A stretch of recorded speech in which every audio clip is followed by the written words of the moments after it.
जीवन में समय हमेशा एक जैसा नहीं रहता। कभी खुशी के पल आते हैं तो कभी बुरा वक्त भी दस्तक देता है। हर इंसान अपने जीवन में उतार चढ़ाव का सामना करता है, लेकिन अक्सर बुरा समय बिना चेतावनी के आ जाता है। क्या होगा अगर हमें पहले से यह समझने का तरीका मिल जाए कि बुरा वक्त आने वाला है? हमारे आसपास और हमारे भीतर ऐसे कई संकेत होते हैं जो हमें भविष्य के संघर्षों का आभास कराते हैं। हमारा चैनल अकेला व्यक्ति हर बार इसी तरह के विषयों पर गहराई से चर्चा करता है, जो लोगों को आत्मचेतना और आत्मनिरीक्षण के माध्यम से जीवन में बेहतर निर्णय लेने की शक्ति देता है। इस एपिसोड में हम उन 5 संकेतों पर बात करेंगे जो यह इशारा करते हैं कि बुरा समय आने वाला है। इन संकेतों को समझना और समय रहते उन पर ध्यान देना न केवल हमें मुश्किल हालात के लिए तैयार कर सकता है, बल्कि इनसे उबरने में भी मदद कर सकता है। इन संकेतों में व्यक्तिगत भावनात्मक अस्थिरता से लेकर रिश्तों में खटास और बाहरी परिस्थितियों में आने वाले बदलाव शामिल हो सकते हैं। यह संकेत न सिर्फ आपके जीवन में आ रहे संकट का पूर्वाभास कराते हैं, बल्कि यह भी बताते हैं कि आपको कैसे संभलना है। तो आइए इस महत्वपूर्ण विषय पर चर्चा शुरू करें और जानें कि कौन से संकेत हैं जो आने वाले बुरे समय का पूर्वानुमान देते हैं और हम उन पर कैसे प्रतिक्रिया कर सकते हैं। हमारा उद्देश्य है कि आप इन अनुभवों से न केवल सीखें, बल्कि खुद को और मजबूत बनाएं। जीवन एक यात्रा है जिसमें सुख और दुख दोनों ही अनिवार्य हैं। हर इंसान अपने जीवन में कभी न कभी कठिन समय का सामना करता है। बुरा समय आने से पहले प्रकृति और हमारी अंतरात्मा हमें कुछ संकेत देती है। इन संकेतों को समझने और स्वीकारने की क्षमता ही हमें आने वाले संकट से बचा सकती है। आज मैं आपको एक बुद्ध कथा सुनाने जा रहा हूं, जिसमें न केवल बुरे समय के संकेतों की महत्ता समझाई गई है, बल्कि यह भी बताया गया है कि इनसे कैसे निपटा जाए। इस कहानी में भावनाओं, संघर्ष और अंततः आत्मज्ञान की अद्भुत झलक है। अनागत संकट के संकेत। बहुत समय पहले की बात है। एक छोटे से गांव में एक युवा किसान और 2 बच्चों के साथ रहता था। धनंजय मेहनती था और अपनी छोटी सी जमीन पर खेती करके अपने परिवार का भरण पोषण करता था। उसका जीवन समन्वय है, परंतु मन के किसी कोने में एक अजीब सा भय छिपा रहता था। एक दिन धनंजय अपनी फसल की देखभाल कर रहा था। अचानक उसने महसूस किया कि आसमान में काले बादल घिरने लगे हैं, हवा तेज चलने लगी और पक्षी असामान्य रूप से इधर उधर उड़ने लगे। धनंजय ने इसे सामान्य समझकर अनदेखा कर दिया, परंतु यह पहला संकेत था। अगले दिन जब वह अपने खेत पर गया तो उसने देखा कि उसकी फसल के पत्ते पीले पड़ने लगे थे। ऐसा पहले कभी नहीं हुआ था। उसे चिंता हुई, लेकिन उसने इसे मौसम की गड़बड़ी मानकर टाल दिया। यह दूसरा संकेत था। कुछ दिन बाद धनंजय के घर एक बूढ़ा साधु आया। वह थका हुआ और भूखा था। उसने धनंजय से पानी और भोजन मांगा। धनंजय ने उसे कुछ खाने को दिया और पूछा, महाराज, आप इतने परेशान क्यों लग रहे हैं? साधु ने गहरी सांस लेते हुए कहा, पुत्र, मैं दूर दूर के गांवों से आता हूं। मैंने देखा है कि जहां मैं गया वहां आपदाएं आईं। लगता है यह गांव भी संकट के घेरे में है। यह तीसरा संकेत था। धनंजय ने साधु की बात पर ध्यान न देकर इसे अंधविश्वास समझा, लेकिन सिया ने उसे समझाने की कोशिश की। धनंजय, शायद हमें इस पर विचार करना चाहिए। अगर कुछ गलत होने वाला है तो हमें तैयार रहना चाहिए। धनंजय ने उसे चुप करा दिया।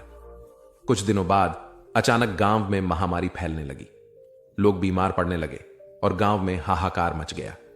धनंजय ने अब समझा कि साधु ने जो कहा था वह सच था। यह चौथा संकेत था। गांव में संकट बढ़ने लगा। तभी गांव वालों को पता चला कि बुद्ध अपने शिष्यों के साथ पास के गांव में प्रवास कर रहे हैं।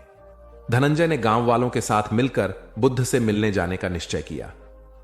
जब धनंजय ने बुद्ध से अपनी कहानी सुनाई तो बुद्ध ने मुस्कुराते हुए कहा, धनंजय, जीवन में संकट आने से पहले प्रकृति और हमारी अंतरात्मा हमें संकेत देती है। इन्हें समझना और सही समय पर कार्य करना ही सच्ची बुद्धिमानी है। बुद्ध ने गांव वालों को एक कहानी सुनाई। एक बार एक व्यापारी ने एक साधु से पूछा, महाराज, मैं हर समय संकट में रहता हूं, कृपया मुझे मार्गदर्शन दें। साधु ने कहा, पुत्र, संकट अचानक नहीं आता, यह हमें पहले से चेतावनी देता है। उदाहरण के लिए, यदि नदी का पानी घटने लगे तो समझो सूखा पड़ने वाला है। यदि पशु असामान्य व्यवहार करने लगे तो समझो आपदा आने वाली है। व्यापारी ने साधु की सलाह को जीवन में उतारा। उसने जब भी कोई असामान्य घटना देखी तो उसने समय रहते तैयारी कर ली। फलस्वरूप वह हर संकट से बच गया। बुद्ध ने धनंजय और गांव वालों से कहा, जीवन में संकटों से डरने की बजाय उनके संकेतों को पहचानो। ध्यान, सतर्कता और सही निर्णय से तुम किसी भी कठिनाई का सामना कर सकते हो। गांव वालों ने बुद्ध की बात मानी और सतर्क रहने का निश्चय किया। उन्होंने अपनी भूमि की उर्वरता बढ़ाने के लिए उपाय किए, पानी के स्रोतों की देखभाल की और स्वास्थ्य के प्रति जागरूक हो गए। धनंजय ने भी बुद्ध के मार्गदर्शन का पालन किया। उसने महसूस किया कि साधु, पीली फसल, पक्षियों का असामान्य व्यवहार और ये संकेत थे जिन्हें उसने अनदेखा कर दिया। उसने यह सीखा कि संकट से बचने के लिए केवल परिश्रम नहीं बल्कि बुद्धिमत्ता और सतर्कता भी आवश्यक है। बुद्ध की यह कथा हमें सिखाती है कि जीवन में आने वाले बुरे समय से डरने की आवश्यकता नहीं है। यदि हम प्रकृति और अपनी अंतरात्मा को समझने की कोशिश करें तो हर संकट का सामना किया जा सकता है। बुरा समय आने से पहले मिलने वाले संकेत हमारी सहायता करने के लिए ही होते हैं। इस कहानी के माध्यम से यह स्पष्ट होता है कि आत्मचिंतन, सतर्कता और सच्चे मार्गदर्शन से हर मुश्किल को आसान बनाया जा सकता है। जब भी जीवन में कठिन समय का आभास हो तो रुकें, सोचें और सही कदम उठाएं। यही बुद्ध का संदेश है, सावधानी, जागरूकता और करुणा से जीवन को संवारने का। बहुत समय पहले की बात है। राजगृह नगरी में एक युवक रहता था। वह अपनी बुद्धिमत्ता, दयालुता और मेहनत के लिए जाना जाता था। हालांकि समय का चक्र ऐसा घूमा कि उसकी जिंदगी में एक के बाद एक मुश्किलें आने लगीं। वह परेशान होकर महात्मा बुद्ध के पास पहुंचा और कहा, भगवान, मेरे जीवन में इतना बुरा समय क्यों आ गया? मैंने कभी किसी का बुरा नहीं किया, फिर भी दुख मेरा पीछा नहीं छोड़ रहे। महात्मा बुद्ध ने मुस्कुराते हुए कहा, बुरा समय बिना चेतावनी के नहीं आता। यह आने से पहले अपने संकेत भेजता है। यदि तुम समय रहते इन संकेतों को समझ लेते तो शायद यह समय टल सकता था। आओ, मैं तुम्हें एक कहानी सुनाता हूं। किसान और संकेतों का महत्व। एक गांव में एक किसान रहता था जो अपने खेतों में दिन रात मेहनत करता था, लेकिन एक साल उसके खेत में कोई फसल नहीं हुई। वह चिंता में पड़ गया और बुद्ध से मार्गदर्शन मांगने गया। बुद्ध ने उससे कहा, तुम्हारे जीवन में बुरा समय आया, लेकिन तुमने इसके संकेतों को नजरअंदाज कर दिया। चलो, मैं तुम्हें 5 महत्वपूर्ण संकेत बताता हूं जिन पर ध्यान देकर कोई भी व्यक्ति बुरे समय से बच सकता है। 1. मन की बेचैनी और नकारात्मक विचार। बुद्ध ने किसान को समझाया, बुरा समय आने से पहले व्यक्ति के मन में बेचैनी बढ़ने लगती है। जब तुम्हें अपनी खेती के बारे में चिंता होने लगी थी तो यह पहला संकेत था कि कुछ सही नहीं हो रहा, लेकिन तुमने इसे नजरअंदाज कर दिया। मन की बेचैनी और बार बार नकारात्मक विचार आना इस बात का संकेत है कि हमें रुककर अपने कार्यों का मूल्यांकन करना चाहिए। 2. रिश्तों में दरारें पड़ना। फिर बुद्ध ने कहा, बुरा समय अक्सर हमारे रिश्तों में खटास लाने के संकेत देता है। जब लोग अचानक तुम्हारे साथ सहयोग करना बंद कर दें या गलत फहमियां बढ़ने लगें तो यह ध्यान देने का समय होता है। किसान, तुम्हारे पास मदद के लिए लोग नहीं थे क्योंकि तुमने पहले उनके साथ अपने रिश्ते को मजबूत नहीं किया। 3. शारीरिक और मानसिक थकावट। बुद्ध ने तीसरे संकेत की ओर इशारा करते हुए कहा, जब शरीर और मन दोनों थकान महसूस करने लगें तो यह समय आत्मनिरीक्षण का होता है।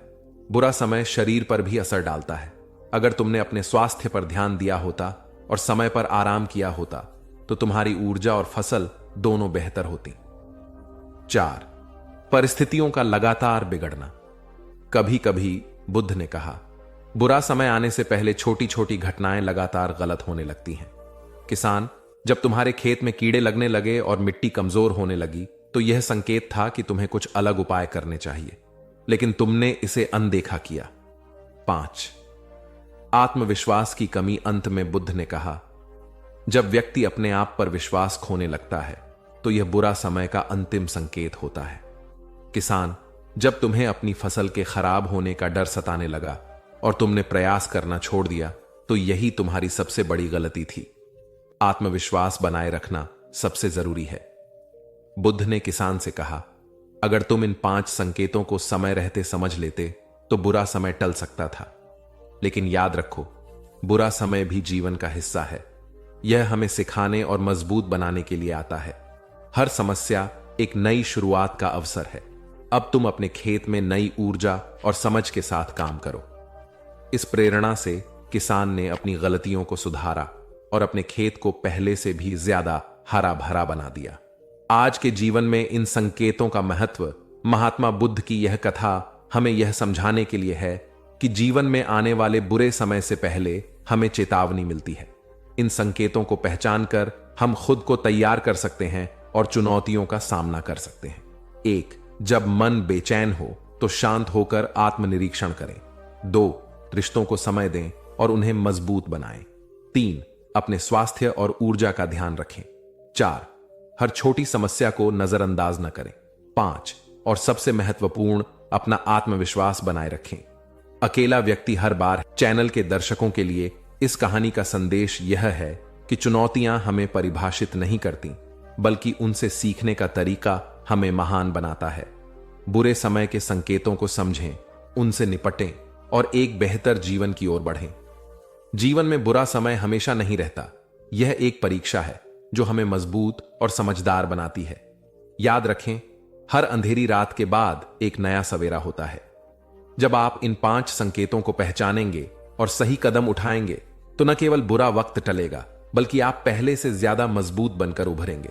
आप अकेले नहीं हैं। हर बार आप खुद को संभालने और नया इतिहास रचने में सक्षम हैं।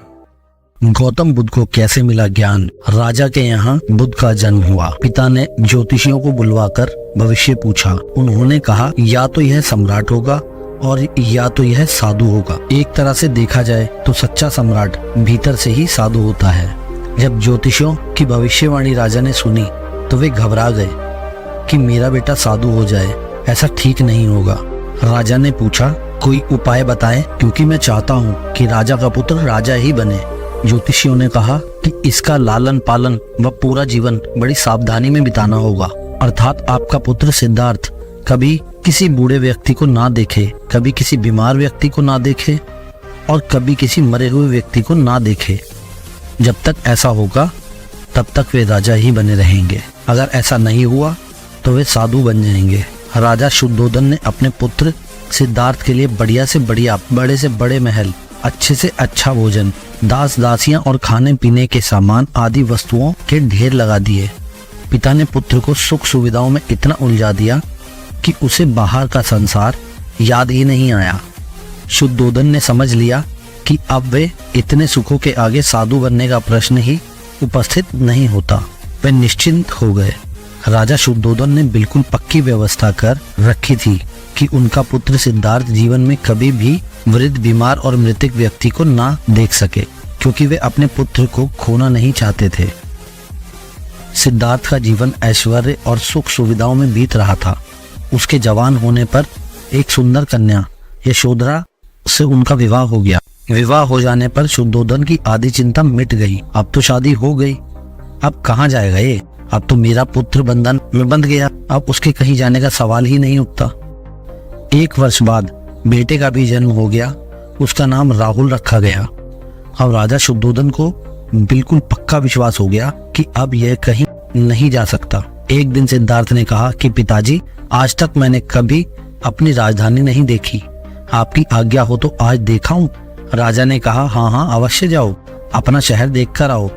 एक सारथी को भी साथ में भेज दिया कि जाओ राजकुमार को राजधानी घुमा फिरा कर लाओ। फिर भी राजा ने चाक चौबंद इंतजाम कर रखा था कि कहीं चूक न हो जाए। सिद्धार्थ के लिए राजधानी के प्रमुख मार्ग खूब सजाए गए थे, पर घूमते घूमते सिद्धार्थ ने थोड़ा उल्टा मार्ग ले लिया।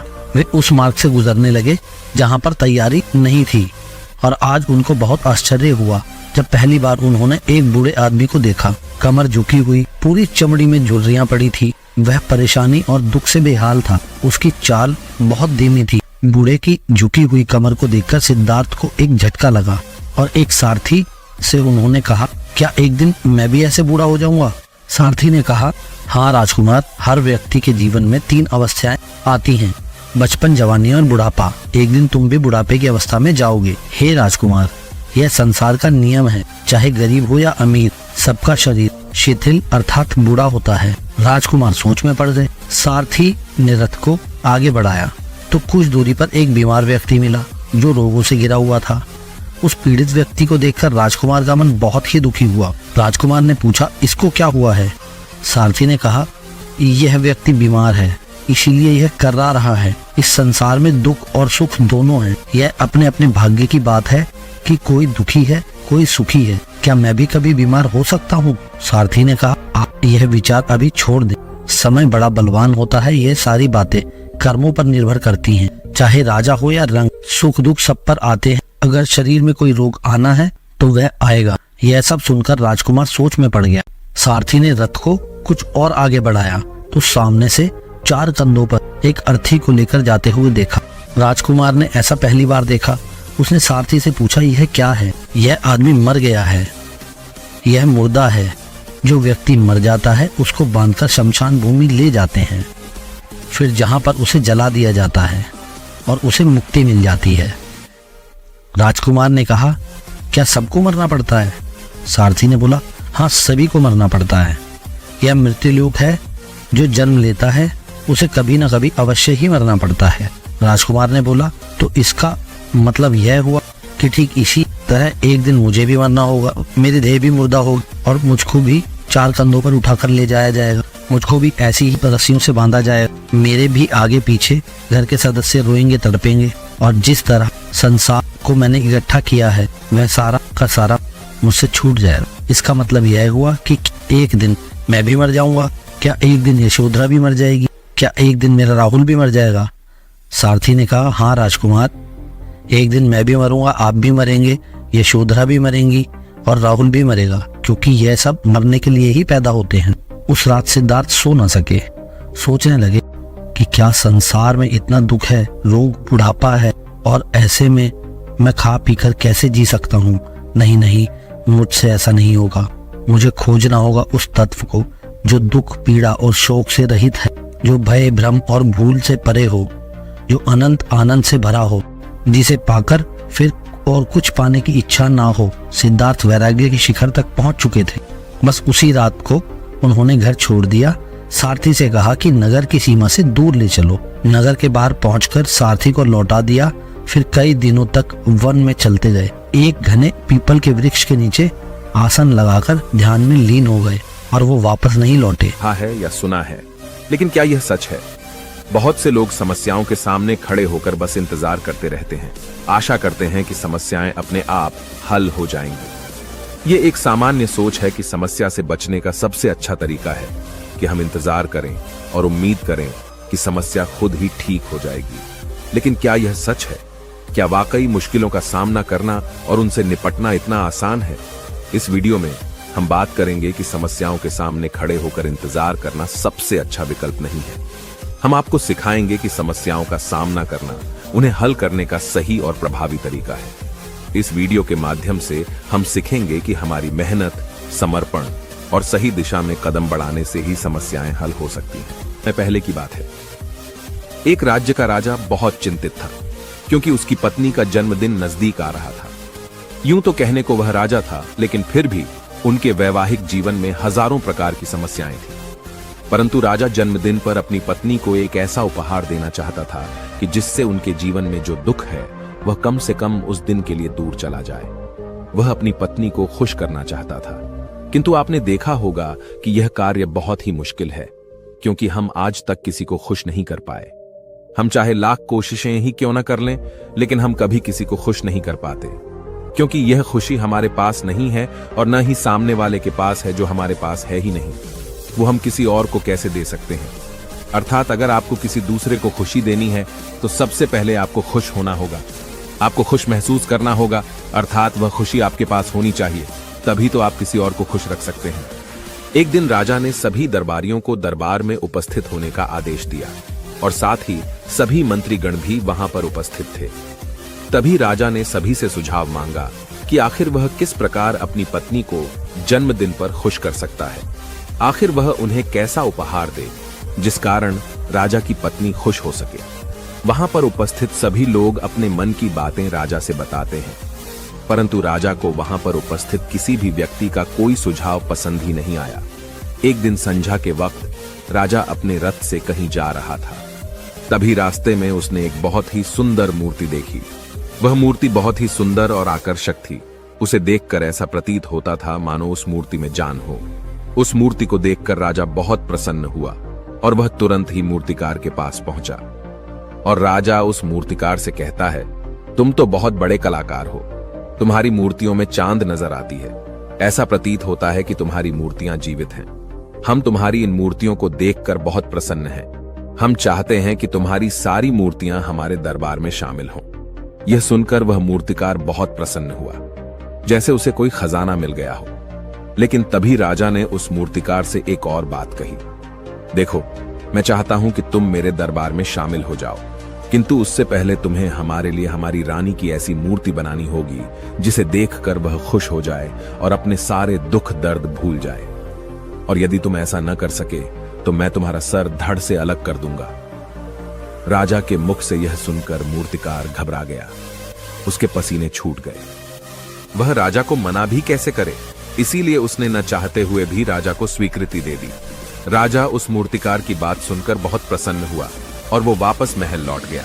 लेकिन उधर दूसरी तरफ जो मूर्तिकार अब तक बहुत प्रसन्न था, जो अपने मन से मूर्तियां बनाया करता था, जो हमेशा खुश रहता था, अब वह दुखी हो गया था। वह गहरे दुख में चला गया था। वह डर के कारण रानी की मूर्तियां बनाना शुरू करता है, परंतु जो भी मूर्ति बनाता था उस मूर्ति को देखकर ऐसा प्रतीत होता था मानो वह मूर्ति बहुत दुखी है, उसे किसी प्रकार का कोई दुख है। एक के बाद एक उसने कई सारी मूर्तियां बना डाली, परंतु कोई भी मूर्ति ऐसी नहीं थी जिसे देखकर कोई भी खुश हो सके, जिसे देखकर यह प्रतीत हो कि मानो उस मूर्ति में जान है और वह मूर्ति देखकर कोई भी अपना दुख भूल जाए। और यह इस कारण हो रहा था क्योंकि मूर्तिकार भीतर से बहुत दुखी था, जो उसकी मूर्तियों के रूप में साफ और स्पष्ट नजर आ रहा था। राजा ने उस मूर्तिकार को 1 सप्ताह का समय दिया था, किंतु 4 दिन तो उसने यूं ही व्यर्थ कर दिए। अब उसके पास केवल 3 दिन का ही समय बचा था, जिसके बारे में सोच सोचकर उस मूर्तिकार का गला सूखा जा रहा था। डर के कारण अब उसके हाथ पैर भी काम करना बंद कर चुके थे। उसके हाथ से हथौड़ी और छीनी तक नहीं चल रही थी और उसे अपना भविष्य नजर आ रहा था। उसे नजर आ रहा था कि राजा उसे मृत्यु दंड दे रहा है। उसके बाद उसके परिवार का क्या होगा, उसके परिवार को कौन संभालेगा। यह सोच सोचकर उस मूर्तिकार का मन बैठा जा रहा था। तभी उसने एक योजना बनाई। वह अपने परिवार को साथ लेकर रात ही में गांव छोड़कर चला जाएगा। यह सोचकर वह तुरंत घर लौटा। उसने सारा सामान बांधा, अपनी पत्नी और अपने बच्चों को भी तैयार किया। वो जैसे ही घर से निकलने वाला था कि तभी उसने देखा कि राजा के सिपाही वहां पर तैनात है। यह देखकर वह मूर्तिकार और भी घबरा गया। वह समझ नहीं पा रहा था कि क्या करे। यदि वह यहां से भागने की कोशिश करता है और पकड़ा जाता है तो राजा उसके साथ साथ उसके परिवार को भी मृत्यु दंड दे देंगे। वह कुछ समझ नहीं पा रहा था। तभी वह जमीन पर बैठ गया और रोने लगा और अपनी पत्नी से कहता है, अब से तुम्हें बच्चों का ख्याल रखना होगा। मेरा और तुम्हारा साथ यहीं तक था, क्योंकि राजा ने जिस प्रकार की मूर्ति का मुझे आदेश दिया है, मैं उस प्रकार की मूर्ति नहीं बना पा रहा, जिस कारण राजा मुझे मृत्यु दंड दे देंगे, वह मेरा सर धड़ से अलग कर देंगे और उसके बाद तो तुम्हें ही बच्चों का ख्याल रखना होगा। इतना कहकर वो जोर जोर से फूट फूट कर रोने लगा। देखते ही देखते रात बीत गई और अगले दिन सुबह सुबह उस मूर्तिकार के दरवाजे पर एक गुरु भिक्षा मांगने आए। मूर्तिकार ने उन्हें भिक्षा लाकर दी तो मूर्तिकार बहुत परेशान लग रहा था, जिसे देखकर गुरुवर उस मूर्तिकार से कहते हैं, बेटा, हमारे जीवन में दुख और सुख तो आते ही रहते हैं। हमारे जीवन में दुख और समस्याएं तो होती ही हैं, किंतु इन सभी दुख और समस्याओं का समाधान और निवारण भी होता है, परंतु हम केवल दुख और समस्याएं ही देखते हैं। उन दुख और समस्याओं के छिपे निवारण और समाधान को हम कभी नहीं देख पाते। यदि तुम ध्यान से देखोगे तो हर समस्या का समाधान है और हर दुख का निवारण भी है। मैं यह अच्छी तरह जानता हूं कि तुम यहां से अपनी पत्नी और बच्चों को लेकर भाग जाना चाहते थे, किंतु ऐसा हो नहीं सका। उस मूर्तिकार ने जब गुरु के मुख से यह बातें सुनी तो वह उनके चरणों में जा गिरा और हाथ जोड़कर उन गुरुवर से कहता है, हे गुरुवर, आप ही बताइए मैं क्या करूं। राजा ने मुझे मूर्ति बनाने का आदेश दिया है, किंतु मैं चाहकर भी मूर्ति नहीं बना पा रहा, और यदि मैंने मूर्ति नहीं बनाई तो राजा मुझे मृत्यु दंड दे देंगे, और उसके बाद मेरे परिवार का क्या होगा, उनका ख्याल कौन रखेगा। तभी गुरुवर उस मूर्तिकार से कहते हैं, बेटा, आंख बंद कर लेने से कुछ नहीं होने वाला, क्योंकि दुख और समस्याएं तो वहीं की वहीं खड़ी रहती हैं। ध्यान देने और कर्म करने से सब कुछ बदल जाता है। यदि तुम केवल आंखें बंद करके यह सोचोगे कि तुम्हारी समस्याएं चली जाएंगी, तो ऐसा कभी नहीं होगा। इतना कहकर उन गुरुवर ने उस मूर्तिकार के कानों में कुछ कहा, और उसके बाद वह वहां से चले गए। उन गुरु के वहां से चले जाने के बाद वह मूर्तिकार महल गया, जिसे देखकर राजा उस मूर्तिकार से कहता है, लगता है तुमने समय से पहले ही एक अद्भुत मूर्ति तैयार कर ली है। बताओ वो मूर्ति कहां है, मैं भी उसे देखना चाहता हूं। इस पर मूर्तिकार जवाब देते हुए कहता है, महाराज, अभी तक मैंने मूर्ति तैयार नहीं की है, परंतु आपके दिए हुए समय पर मैं अवश्य ही वह अद्भुत मूर्ति तैयार कर लूंगा। लेकिन उससे पहले मेरा एक बार महारानी से मिलना बहुत आवश्यक है, अन्यथा वह अद्भुत मूर्ति तैयार नहीं हो पाएगी। राजा ने उस मूर्तिकार की सारी बातें ध्यानपूर्वक सुनी, और उसके बाद राजा ने मूर्तिकार को महारानी से मिलवाया। मूर्तिकार महारानी से मिलने के बाद महारानी से प्रश्न करते हुए कहता है, महारानी जी, किसी भी औरत के जीवन का सबसे बड़ा दुख क्या हो सकता है। इस पर महारानी जवाब देते हुए उस मूर्तिकार से कहती हैं, किसी औरत का मानव बन पाना उसका सबसे बड़ा दुख है। तभी वह मूर्तिकार महारानी से एक और प्रश्न करते हुए कहता है, महारानी जी, किसी औरत के जीवन का सबसे बड़ा सुख क्या है। महारानी उस मूर्तिकार के इस प्रश्न का जवाब देते हुए कहती है, किसी भी औरत के जीवन का सबसे बड़ा सुख उसके पति और उसके बच्चों का उसके पास होना है। महारानी के मुख से अपने प्रश्नों का जवाब जानकर मूर्तिकार बहुत प्रसन्न हुआ, और उनसे आज्ञा लेकर वह वापस अपने घर लौट आया, और अब से वह दिन रात उस मूर्ति पर काम करने लगा। देखते ही देखते पूरे 3 दिन पूरे हो गए। आखिरकार रानी के जन्मदिवस वाले दिन वह मूर्तिकार उस मूर्ति को लेकर राजमहल पहुंचता है। लेकिन अब राजा के मन में यह बेचैनी थी कि पता नहीं उस मूर्तिकार ने आखिर कैसी मूर्ति बनाई होगी, पता नहीं वह मूर्ति महारानी को पसंद आएगी भी या नहीं। इस प्रकार के कई प्रश्न राजा के मन में चल रहे थे। राजा के मन की बेचैनी लगातार बढ़ती ही जा रही थी, लेकिन उधर दूसरी तरफ राजा को उस मूर्तिकार पर पूर्ण विश्वास भी था, क्योंकि राजा ने पहले ही उस मूर्तिकार के हाथों की कला देखी हुई थी। इसलिए एक तरफ उनके मन में यह भी विचार चल रहे थे कि उस मूर्तिकार ने जरूर ही अद्भुत मूर्ति बनाई होगी। वह मूर्ति सफेद कपड़ों से ढकी हुई थी।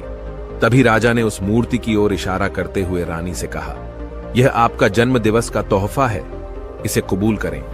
उसके बाद रानी ने अपने हाथों से उस मूर्ति से वह कपड़ा हटाया, और उस मूर्ति को देखते ही रानी की आंखों से आंसू बहने लगे, और यह देखकर राजा को ऐसा प्रतीत हुआ कि मानो महारानी को यह मूर्ति पसंद नहीं है। इसलिए राजा ने तुरंत ही क्रोधित होकर अपने सिपाहियों को आदेश दिया और उस मूर्तिकार को बंदी बनवा लिया। लेकिन तभी महारानी राजा से कहती है, रुकिए, इस मूर्तिकार ने तो मेरा दुख और सुख एक ही मूर्ति में निकाल दिया है।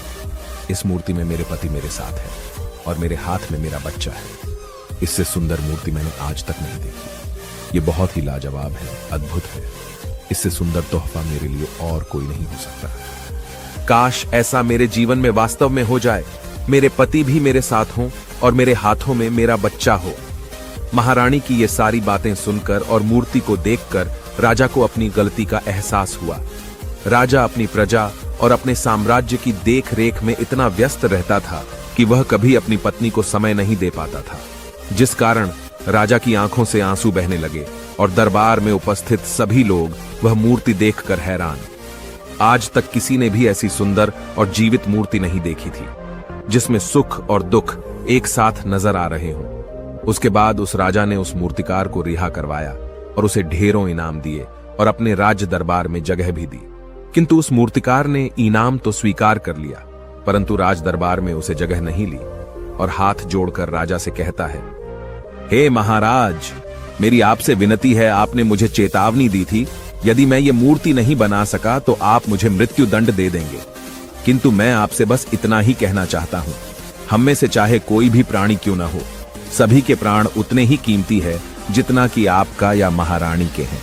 इसीलिए किसी को भी बिना दोष के दंड नहीं देना चाहिए। मेरी पत्नी ने मुझसे कहा था कि राजा की दोस्ती और दुश्मनी दोनों ही अच्छी नहीं है, इसीलिए मुझे आपके राज दरबार में कोई स्थान नहीं चाहिए। मैं अपनी छोटी सी दुनिया में बहुत खुश हूँ। मैं अपने छोटे से परिवार के साथ बहुत खुश हूँ। मैं आज तक जो करता आया हूँ मुझे वह पसंद है और मैं अपने पूरे जीवन काल वही करना चाहता हूँ। मैं जैसा हूँ, जिस हाल में हूँ, मुझे बहुत प्रसन्नता है कि मैं आज इतना खुशहाल इंसान हूँ। अब मुझे आज्ञा दीजिए। इतना कहकर वह मूर्तिकार वहां से चला गया। दोस्तों, इसी प्रकार हमारे जीवन में भी बहुत बड़े बड़े संकट और दुख आते जाते हैं, किंतु वास्तव में तो यह दुख और संकट हमें कुछ सिखाने के लिए आते हैं, किंतु हम तो केवल उन दुख और समस्याओं को ही देखते रह जाते हैं। हम उनका निवारण खोजने का तनिक भी प्रयास नहीं करते, और जब हम दुख के समय क्रोध करते हैं तो हम वास्तविकता में अपना ही नुकसान कर लेते हैं। जो व्यक्ति समझदार होते हैं वह अपने दुख और परेशानियों से यह सबक सीख ही लेते हैं कि उन्हें विषम परिस्थितियों में शांत रहकर उन दुखों का निवारण करना चाहिए, उन समस्याओं का समाधान करना चाहिए। किंतु हम में से अधिकांश लोग यह नहीं सीख पाते और वे लोग दुख और परेशानियों के समय पर क्रोधित हो ही जाते हैं। वह इस बात को अच्छी तरह जानते हैं कि हमें दुख और समस्या के समय पर शांत रहना चाहिए और उसका समाधान खोजने का प्रयास करना चाहिए, किंतु हम बार बार वही गलती दोहराते रहते हैं। जब भी हमारे सामने कोई विषम परिस्थिति उत्पन्न होती है तो हम बार बार क्रोधित हो जाते हैं और क्रोध में आकर हम अपना ही नुकसान कर लेते हैं, क्योंकि क्रोध में हम कभी भी कोई चीज सीख नहीं सकते। क्रोध में हमारा मस्तिष्क काम करना बंद कर देता है और उसे केवल वह परिस्थिति नजर आती है, वह समय नजर आता है जो उसके खिलाफ है, और जो जीवन के दुखों से, इन समस्याओं से कुछ सीख नहीं पाता। ऐसा व्यक्ति पूर्ण रूप से एक दलदल में फंसे हुए इंसान की तरह है, जो परिस्थितियों के दलदल में कुछ इस प्रकार फंस चुका है कि वह वहां से निकल नहीं सकता। फिर वह चाहे कितना भी हाथ पैर क्यों न मार ले, और जितना हाथ पैर मारेगा वह उतना ही उस दलदल में फंसता चला जाएगा। जबकि आपको हाथ पैर न मारकर बल्कि शांत रहकर अपने मस्तिष्क का प्रयोग करना चाहिए और यह सोचना चाहिए कि इस दुख, इस समस्या और इस विषम परिस्थिति का समाधान क्या हो सकता है।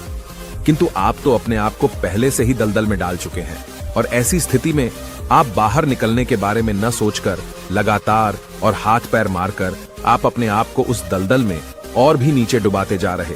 तो ऐसी परिस्थिति में आप भला उस समस्या, उस परिस्थिति का सामना कैसे करेंगे, वहां से बाहर कैसे निकलेंगे? और वहीं पर जो व्यक्ति थोड़े भी जागृत है, जो दुख और समस्याओं का निवारण और समाधान खोजने में वास्तव में अपना समय लगाते हैं, वह यह जानते हैं कि निवारण और समाधान एक हीरे की तरह है, वह हीरे की खान की तरह है। जिस प्रकार एक हीरे को ढूंढा जाता है, फिर उसे तराशा जाता है, जिसके बाद उस हीरे की कीमत बहुमूल्य हो जाती है, ठीक वैसे ही दुख और समस्या में समाधान और निवारण खोजने की आवश्यकता होती है, और वह हमें खोजने भी चाहिए। और जब आपको मिल जाते हैं तब आपको एक ऐसी संपदा मिलती है, एक ऐसी समझ, एक ऐसा विश्वास, एक ऐसी शक्ति मिलती है कि उसके बाद आपके सामने जब भी कोई समस्या या कोई परेशानी आती है तो आप अकेले नहीं होते, बल्कि आप यह समझ जाते हैं कि वह विषम परिस्थिति आपको कुछ सिखाने आई है और आप उसका डटकर सामना करते हैं। उससे वह सारी चीजें सीखते हैं जो वह आपको सिखाना चाहती है, और उसके बाद आप और भी मजबूत होते चले जाते हैं। आपका विश्वास और भी बढ़ता चला जाता है, आप और भी शक्तिवान और बलवान होते चले जाते हैं। इसीलिए महात्मा बुद्ध कहते हैं कि यदि दुख है तो उसका निवारण भी है, यदि समस्या है तो उसका समाधान भी है। इसीलिए केवल दुख में उलझे मत रहिए, बल्कि उस दुख का निवारण कीजिए, और यही आपको करना चाहिए। केवल हाथ पर हाथ धरे बैठे रहने से या फिर यूं ही समय को व्यर्थ गंवाने से आपको कभी भी उसका निवारण नहीं मिलेगा, बल्कि जितना आप उस दुख और समस्या से अपनी जान छुड़ाकर भागने की कोशिश करेंगे, उतनी ही तीव्रता से आपके पीछे भागेगी। और जैसे जैसे समय बीतता जाएगा वह दुख और समस्या और भी विकराल रूप ले लेगी, और तब उसका सामना करना और भी मुश्किल हो जाएगा। इसलिए यदि कोई दुख और समस्या अभी आपके सामने है तो उसे लड़िए, डटकर सामना कीजिए, उससे सीखिए और निवारण कीजिए। दोस्तों, आपने आज के इस वीडियो से क्या सीखा वह मुझे आप कमेंट में बता सकते हैं। इसी के साथ में उम्मीद है कि आपको आज की वीडियो पसंद आई होगी, तो इस वीडियो को उस इंसान को शेयर करें। दुनिया में अगर सबको पीछे छोड़कर आगे जाना है तो अकेले रहकर अपना काम अच्छाई और खुशी से करते रहे। खुद को सुधार ले, अगर तू काम नहीं करेगा तो तेरा साथ कोई नहीं देगा। ऐसा महात्मा गौतम बुद्ध ने कई सालों पहले अपने शिष्यों से क्यों कहा था, इसके पीछे का कारण क्या है, कहानी क्या है, इसी के बारे में हम आज के इस वीडियो में जानेंगे। स्वार्थी यानी कि स्वयं का अर्थ। जो इंसान स्वयं का अर्थ जानना चाहता है, जो खुद को समझना चाहता है, क्या वो इंसान आपकी नजर में गलत है? हम जब भी किसी को स्वार्थी कहते हैं तो उसका मतलब तो यही होता है कि वो आदमी स्वयं का अर्थ समझना चाहता है। तो फिर वो गलत कैसे हुआ? स्वार्थी शब्द दुनिया की नजर में, समाज की नजर में एक अलग ही नजरिए से समझा जाता है। अक्सर हम अपने आसपास ऐसे बेहद से लोगों को देखते हैं जो स्वभाव से बहुत अच्छे प्रतीत होते हैं, यानी कि सब लोगों की मदद करते हैं, सबसे अच्छा व्यवहार रखते हैं। लेकिन इसके साथ हमने ये भी देखा होगा कि ऐसे लोग जो स्वभाव के अच्छे होते हैं, दूसरों की मदद करते हैं, वो दुखी भी ज्यादा रहते हैं। और जो लोग स्वार्थी होते हैं वो फलते फूलते चले जाते हैं। तो ऐसे में परमात्मा की सत्ता पर उंगली उठाना निश्चित है। लेकिन अगर ये सत्य है तो हमें कौन सा मार्ग अपनाना चाहिए? क्या हम भी दूसरों के जैसे बन जाएं? पता नहीं आप में से कितने लोग ये मानते हैं कि अच्छे लोग जीवन में बहुत दुखी रहते हैं, लेकिन इसके पीछे का सत्य क्या है? अगर हम इसके पीछे का सत्य नहीं जानेंगे, नहीं पहचानेंगे, तो कहीं ना कहीं हमारा अवचेतन मन भी बुराई की तरफ झुक जाएगा। इसीलिए अपने मन में ऐसे विचार पनपने से पहले इस बात की पूरी सच्चाई, पूरा निष्कर्ष निकाल लें, ताकि भविष्य में आपको अपने अच्छे होने पे पश्चाताप ना हो, दुख ना हो। आज की जो बौद्ध कहानी मैं आपको सुनाने वाला हूं, उसमें आपको 5 ऐसे तरीके पता चलेंगे जिसके माध्यम से अगर आप कर्म करते हैं तो आप अच्छे कर्म भी कर पाएंगे और दुखी भी नहीं होंगे। एक गांव में आनंद नाम का एक युवक रहता था। उसका भरा पूरा परिवार था। उसके 2 बच्चे थे, उसकी पत्नी थी, लेकिन उसके माता पिता इस दुनिया से चल बसे थे। इसीलिए पूरे परिवार की जिम्मेदारी उसी के कंधों पर थी। बच्चे अपनी पढ़ाई करते थे और उसकी पत्नी अपने घर गृहस्थी के कामों के साथ गाय, भैंस, बकरी इत्यादि का दूध बेचकर अपना घर चलाती थी और आनंद पहाड़ में पत्थर तोड़ने का काम करता था। बहुत ही मेहनत भरा काम था। पूरे दिन काम करता तो रात को थक कर घर पर वापस लौटता। लेकिन इतनी मेहनत करने के बाद भी अगर आनंद को गांव का कोई भी आदमी मदद के लिए बुलाता तो आनंद कभी भी मना नहीं करता था। उसके जीवन का एक ही सिद्धांत था, अगर मैं दूसरों की मदद करूंगा तो परमात्मा मेरा साथ देंगे, परमात्मा मेरे साथ कुछ बुरा नहीं होने देंगे। आनंद अपने इस सिद्धांत का पालन बहुत ही कड़ाई के साथ करता था। वह इस सिद्धांत पर इतना विश्वास करता था कि अगर कोई बाहर का आदमी उससे मदद मांग ले तो वो अपने घर का काम भी अधूरा छोड़कर उस आदमी की मदद करने के लिए पहुंच जाता था, जिसकी वजह से उसकी पत्नी बहुत परेशान रहती थी। वो अक्सर आनंद को समझाने की कोशिश करती थी कि सबसे पहले अपना काम, अपने परिवार को देखो। 2 बच्चे हैं हमारे और फिर भी तुम दूसरों के काम करने में लगे रहते हो। अरे अपने घर को तो संभालो। अपना घर संभाल नहीं रहा, दूसरों की मदद करने चले हैं। और जब ऐसी ऐसी बातें आनंद के कानों में पड़ती तो उसके हृदय में कांटा चुभने लगता था और उन दोनों में लड़ाई झगड़ा शुरू हो जाता था। अक्सर उनके लड़ाई झगड़े का यही सबसे बड़ा कारण होता था। लेकिन ना तो आनंद अपने आप को बदल पाया और ना ही उसकी पत्नी ने उसको समझाना कभी बंद किया।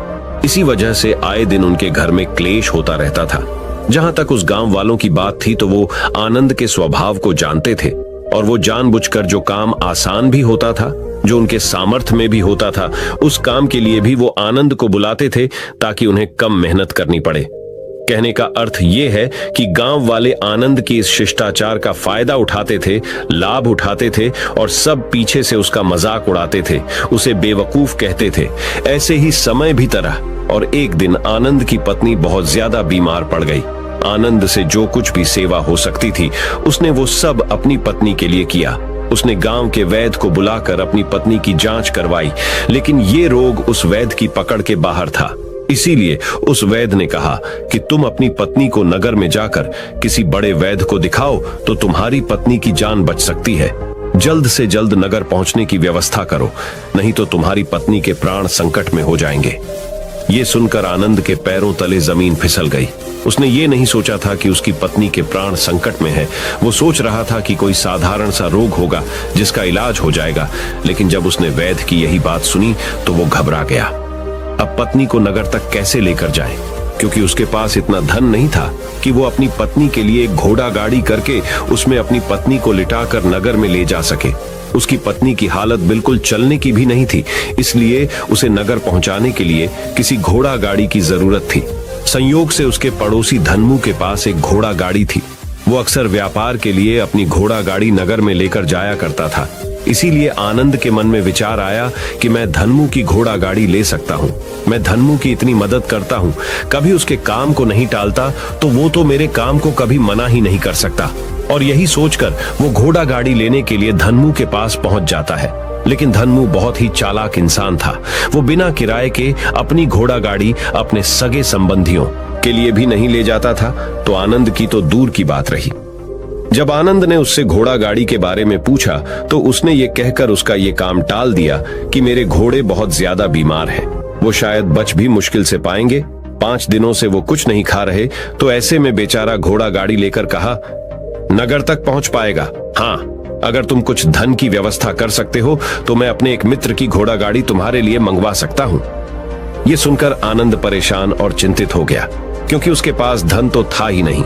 इसका मतलब उसकी पत्नी बड़े नगर में वैद्य के पास इलाज के लिए पहुंच ही नहीं पाएगी। उलझन भरे हुए विचार लिए हुए जब आनंद वापस आ रहा तो उसने एक दिल दहलाने देने वाला दृश्य देखा। उसने देखा कि धन्मू के घोड़े, जो धन्मू के अनुसार बीमार थे और कुछ खा भी नहीं रहे थे, वहीं घोड़े गांव का ही एक युवक उसकी बाट से खोलकर बाहर ला रहा था और गाड़ी में उसको जोत रहा था। ये देखकर पहले तो आनंद को कुछ समझ में नहीं आया। उसके बाद जब आनंद ने उस युवक से पूछा तो उसने बताया कि धन्मू ने ये घोड़ा गाड़ी उसे किराए पर दी है। ये सुनकर आनंद का दिल टूट गया। उसने कभी सपने में भी नहीं सोचा था कि उसका सबसे अच्छा मित्र धन्मू उसके साथ ऐसा कर सकता है। हालांकि ये इस बात पर दुखी होने का वक्त नहीं था, इसीलिए आनंद वहां से जल्दी से लौट जाता है और गांव के ही एक सेठ के पास जाकर कुछ धन उधार लेकर धन्मू को दे देता है। धनु अपने मित्र की घोड़ा गाड़ी मंगवा देता है, जिसके बाद वो अपनी पत्नी को वैद्य के पास नगर में ले जाता है। जब उसकी पत्नी का इलाज चल रहा था तो आनंद यही सोच रहा था कि एक वो दिन था जब धन्मू की बेटी बीमार हो गई थी और धन्मू यहाँ पर नहीं था, तो मैं पूरी रात वैद्य जी के पास उसके लिए बैठा रहा था। उसकी देख रेख की थी, उसकी सेवा की थी। इतने दिनों तक धन्मू नहीं आया था, तब मैं ही उसके परिवार की देख रेख किया करता था। हाय, कैसा दुर्भाग्य है ये, जिसके लिए मैंने इतना कुछ किया। उसने एक घोड़ा गाड़ी देने से मुझे मना कर दिया, और वो भी तब जब मेरी पत्नी जिंदगी और मौत के साथ खेल रही थी। कुछ देर बाद वैद्य बाहर आकर आनंद को एक बहुत बुरी खबर देता है। वो आनंद को बताता है कि उसकी पत्नी को कर्क रोग हो चुका है और इसका कोई भी इलाज नहीं है। उसके पास कुछ समय ही शेष बचा है। ये सुनकर आनंद दुखी होकर वहीं जमीन पर बैठ गया। उसकी पूरी दुनिया उजड़ने वाली थी और उसे कोई रास्ता नजर नहीं आ रहा था। कुछ समय बाद उसकी पत्नी चल बसी और अब दोनों बच्चों की जिम्मेदारी उसके कंधों पर आ गई थी। लेकिन यहाँ पर आनंद के सारे सिद्धांत टूट चुके थे, उसके सारे भरम खत्म हो चुके थे। अब उसके दिमाग में एक ही बात थी कि अच्छा, कर्म करने से परमात्मा साथ नहीं देता, बल्कि जो बुरे लोग हैं वो लोग फलते फूलते हैं, और इस बात का मैं सबसे बड़ा गवाह हूं। ये विचार अक्सर उसके दिमाग में चलते रहते थे और इसी वजह से उसका मन धीरे धीरे संन्यस्त हो गया, देश दुनिया से दूर हट गया। और एक दिन ऐसा भी आया जब वो अपने बच्चों को अपने रिश्तेदारों के पास छोड़कर इस देश दुनिया को त्याग कर एक सन्यासी बनने के लिए घर से निकल पड़ा। उसने गांव में किसी को कुछ नहीं बताया। किसी को नहीं पता था कि आनंद अचानक कहां गायब हो गया। सन्यास की दीक्षा लेने के लिए वो एक बौद्ध भिक्षु के पास पहुंचता है। बौद्ध भिक्षु उस समय ध्यान में बैठे हुए थे। ध्यान से बाहर आने के बाद वो बड़े ध्यान से आनंद के चेहरे को देखते हैं और उससे सन्यासी बनने का कारण पूछते हैं। इस पर आनंद उन्हें अपनी पूरी आप बीती सुना देता है और कहता है कि हे महात्मा, इस दुनिया से मुझे कुछ भी हासिल नहीं हुआ। मेरा मन इस दुनिया से विरक्त हो चुका है। जब अपने दोस्तों ने ही मेरा साथ नहीं दिया तो इस दुनिया में रहने का क्या मतलब, और इसी वजह से मैं सन्यासी बनना चाहता हूँ। ये सुनने के बाद बौद्ध भिक्षु ने उपदेश देना शुरू किया। उन्होंने कहा कि याद रखना बेटा, जीवन से विरक्त होकर सन्यासी बनना तुम्हें परम सुख तक कभी नहीं पहुंचा सकता, परमानंद तक कभी नहीं पहुंचा सकता। तुम दुनिया से अपने मन पर एक बोझ लेकर विरक्त हुए हो।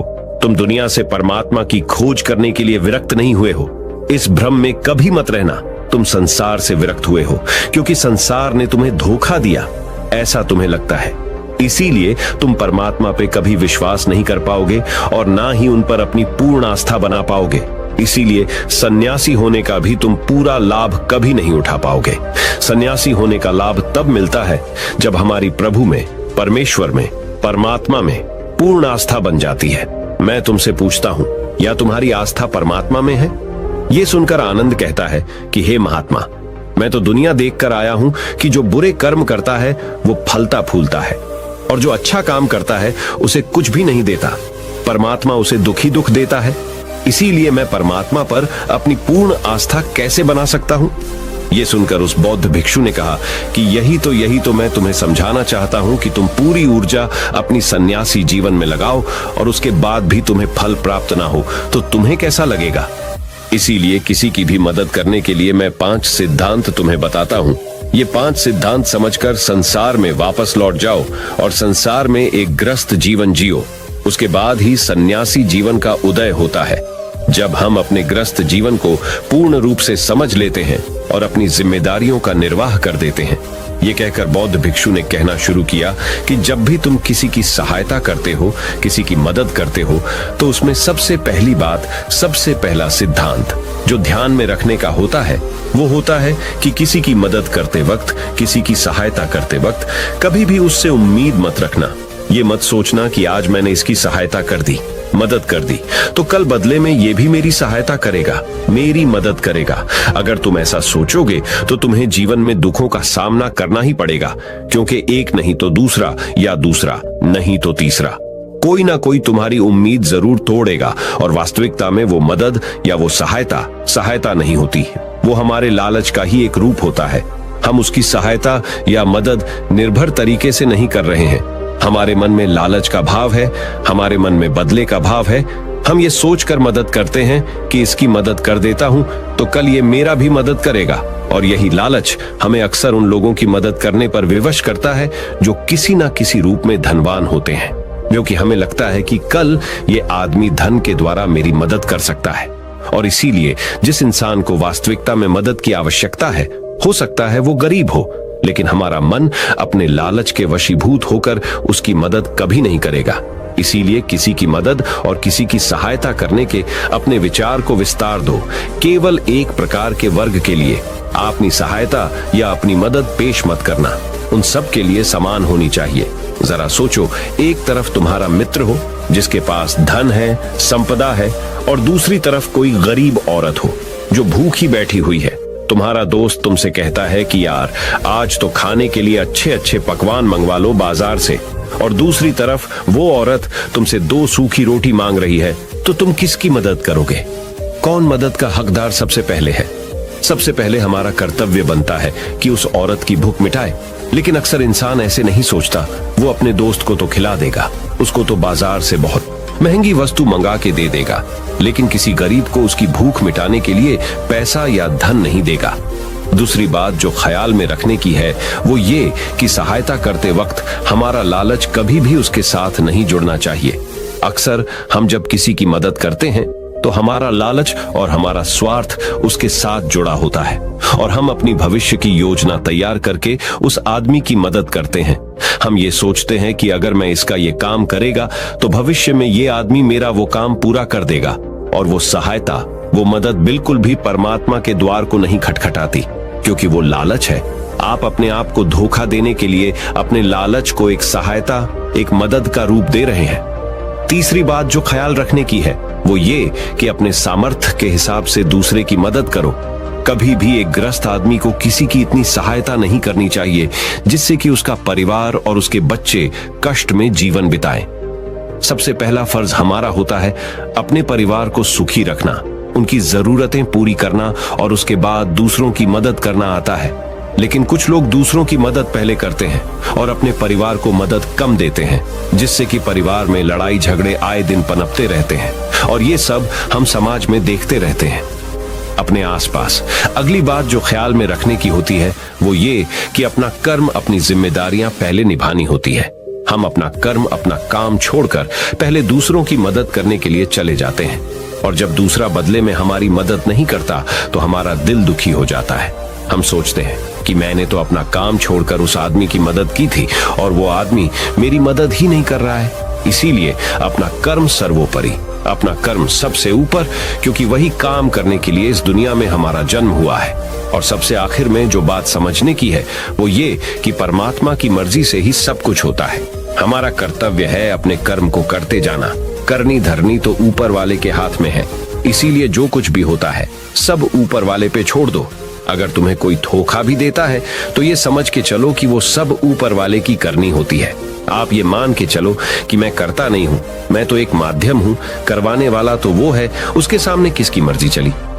जब ये आस्था, ये विश्वास हमारे मन में पनपने लगता है तो हमारी सारी शिकायतें दूर हो जाती हैं, क्योंकि इस दुनिया में जो भी होता है अच्छे के लिए होता है, जो भी हो रहा है अच्छे के लिए हो रहा है, और जो भी होगा अच्छा ही होगा।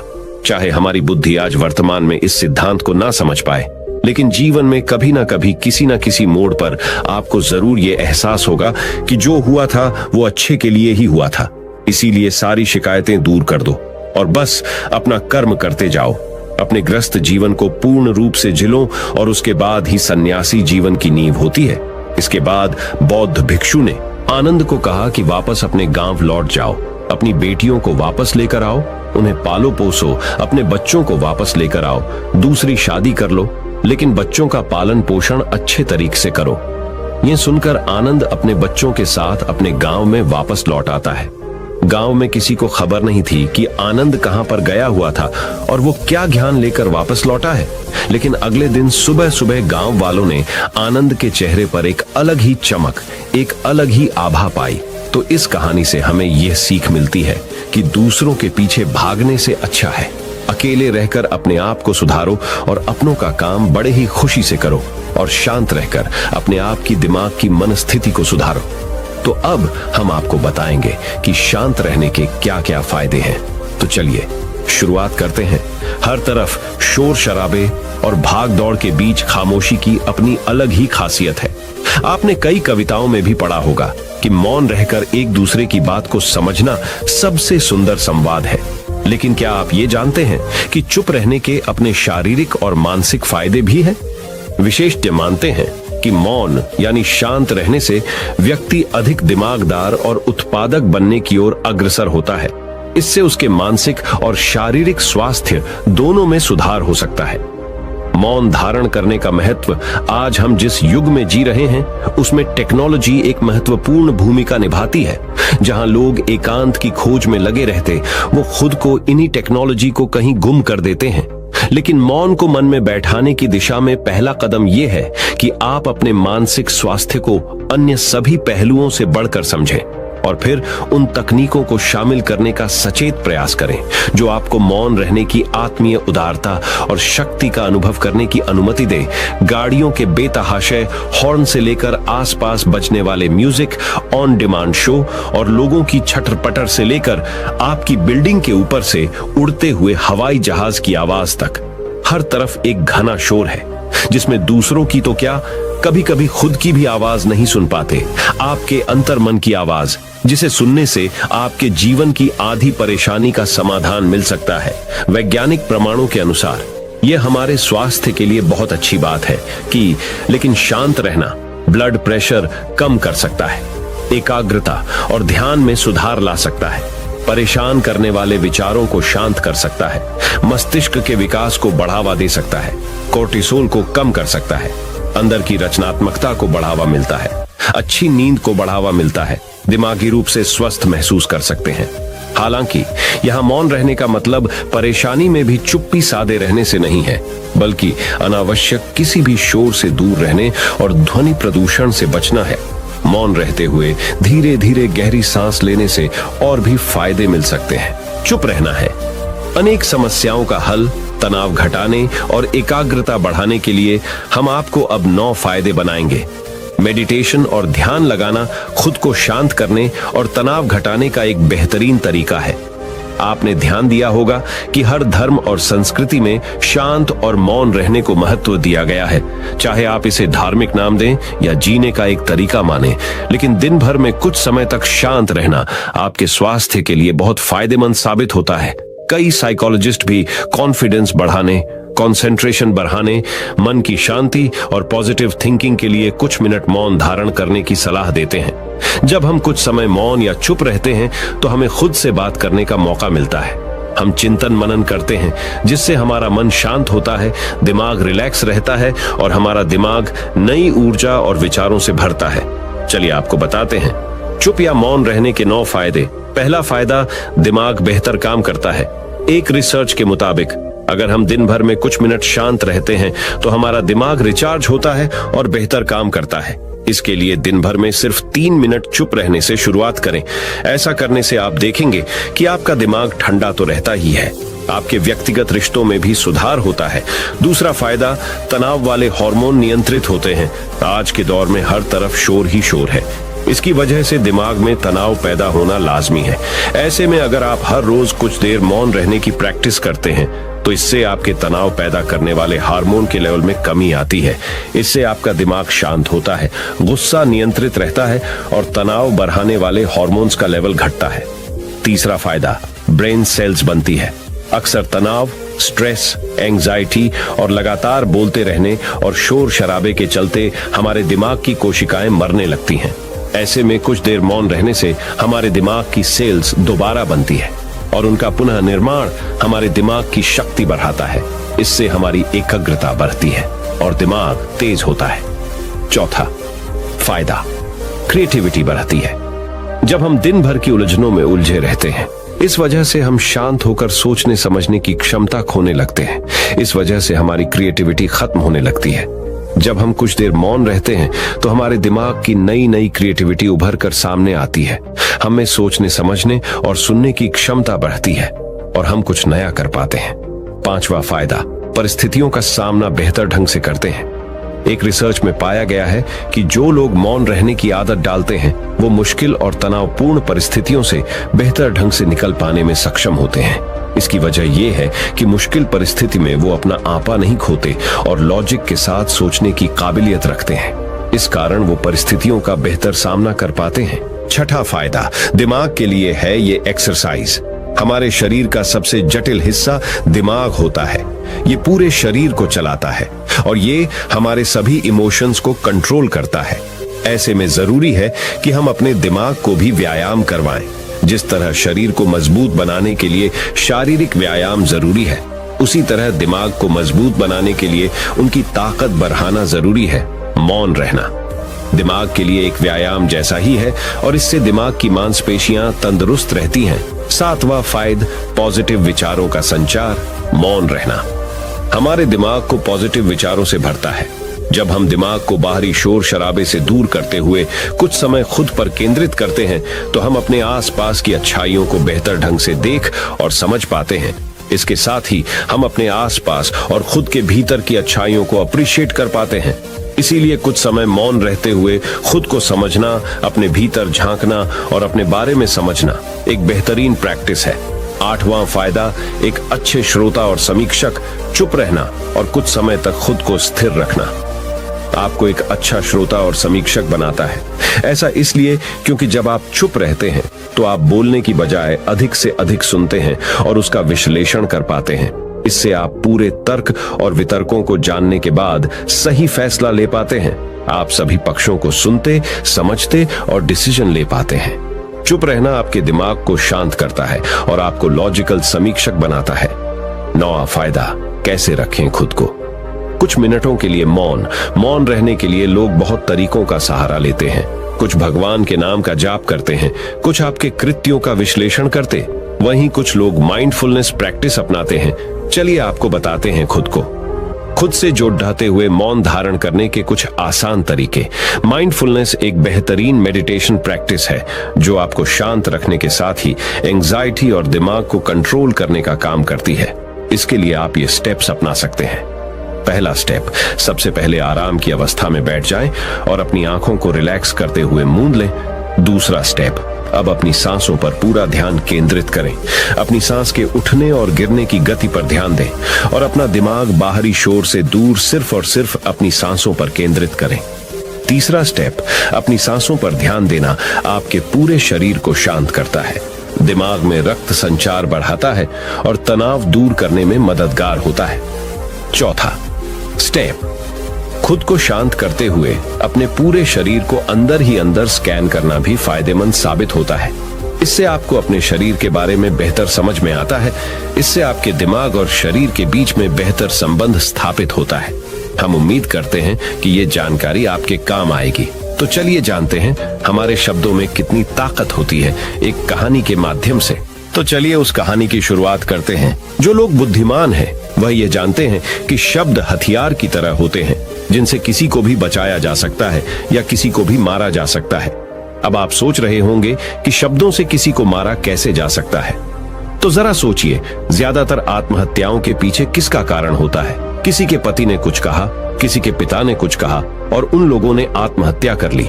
ये आत्महत्या किसके कारण हुई? वो पीड़ित के मन को इतना दुखी कर गए कि उसके मन से वो दुख सहना और ज्यादा बर्दाश्त करना नामुमकिन हो गया और इसी वजह से उन्होंने आत्महत्या कर ली। ऐसे ही आपके शब्द किसी को नया जीवन प्रदान कर सकते हैं। जब कोई आदमी उदास होता है या दुखी होता है तो आपके शब्द उसमें एक नया जोश, एक नया उत्साह भर सकते हैं और एक हारा हुआ आदमी अपने जीवन में एक नई शुरुआत कर सकता है, सिर्फ शब्दों के माध्यम से, हमारी वाणी के माध्यम से। तो अब तक आप ये तो समझ ही गए होंगे कि हमारे शब्द हमारे जीवन को किस तरह निर्धारित करते हैं। शब्दों में कितनी ताकत होती है और किसी से बात करते वक्त हमें कितनी सावधानी से अपने शब्द सुनने चाहिए। आज की जो बौद्ध कहानी मैं आपको सुनाने वाला हूँ उसमें आपको सीधे सीधे तौर पर कुछ ऐसे तरीके पता चलेंगे, कुछ ऐसी परिस्थितियां पता चलेंगी जहां पे आपको हमेशा चुप रहना चाहिए। कुछ परिस्थितियों में अगर आप कुछ नहीं बोलेंगे तो वही आपके लिए सबसे ज्यादा बेहतर होगा।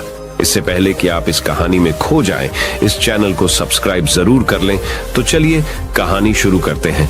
एक बार की बात है, एक युवा लड़का एक बार एक बौद्ध भिक्षु के पास पहुंचा। वो काफी परेशान लग रहा था और उसने बौद्ध भिक्षु से जाकर पूछा कि हे महात्मा, मैं अपने आप से परेशान हूँ, अपने आप से दुखी हूँ। बाहरी रूप से मुझे कोई दुख नहीं है, मैं धन धान्य संपन्न हूँ, मुझे कोई शारीरिक रोग भी नहीं है, लेकिन मैं खुद से परेशान रहता हूँ, अपने मन से परेशान रहता हूँ। अक्सर मेरी बातों को मेरा कोई भी दोस्त गंभीरता से नहीं लेता है और ना ही मेरे परिवार के लोग मेरी किसी बात को गंभीरता से लेते हैं।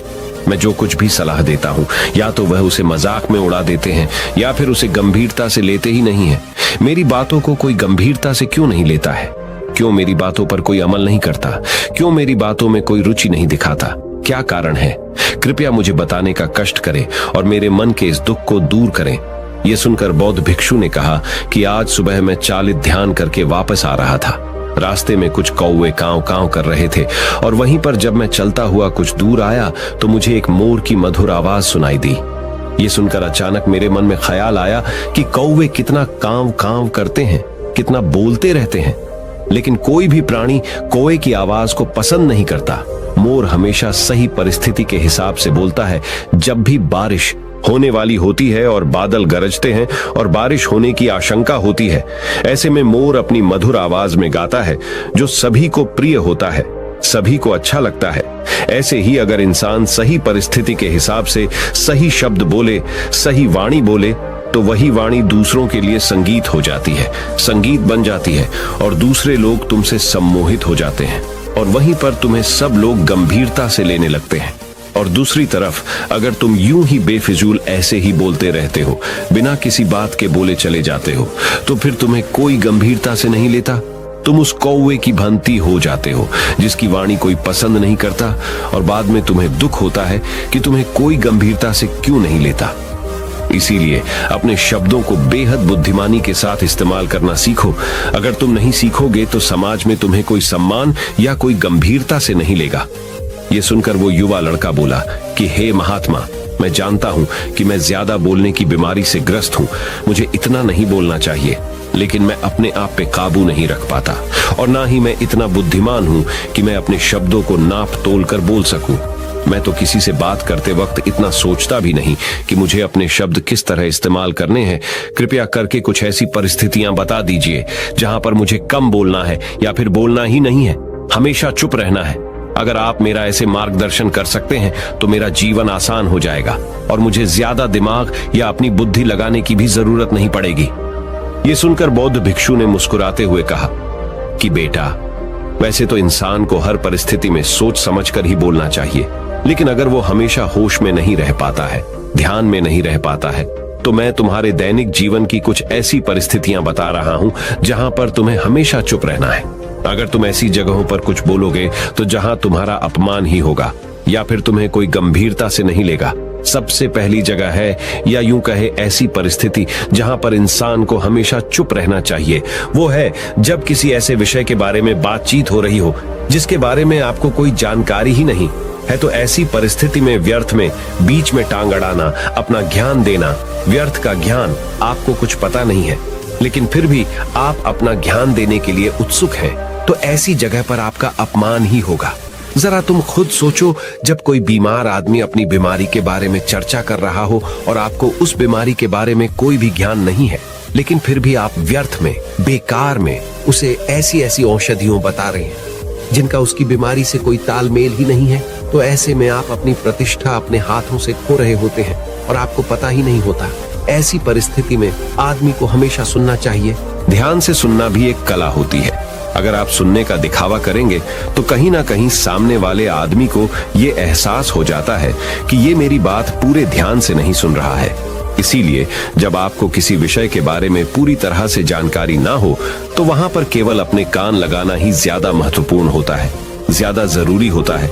आप उस इंसान की बातें ध्यान से सुन सकते हैं और इसी बीच आप दोनों के बीच एक संबंध पैदा होगा और उस संबंध सच्चा होगा, क्योंकि आपने उसके बात को बड़े ही ध्यान से सुना है और इस बात का पता सामने वाले को भी होता है। तो हम बिना कुछ बोले, सिर्फ सुनने मात्र से किसी को अपना दोस्त बना लेते, अपना मित्र बना सकते हैं। इस बात को हमेशा ध्यान में रखना। दूसरी जगह जहां इंसान को हमेशा चुप रहना चाहिए वो है खाना खाते वक्त। खाना इंसान को हमेशा चुप रहकर खाना चाहिए, मौन रहकर खाना चाहिए।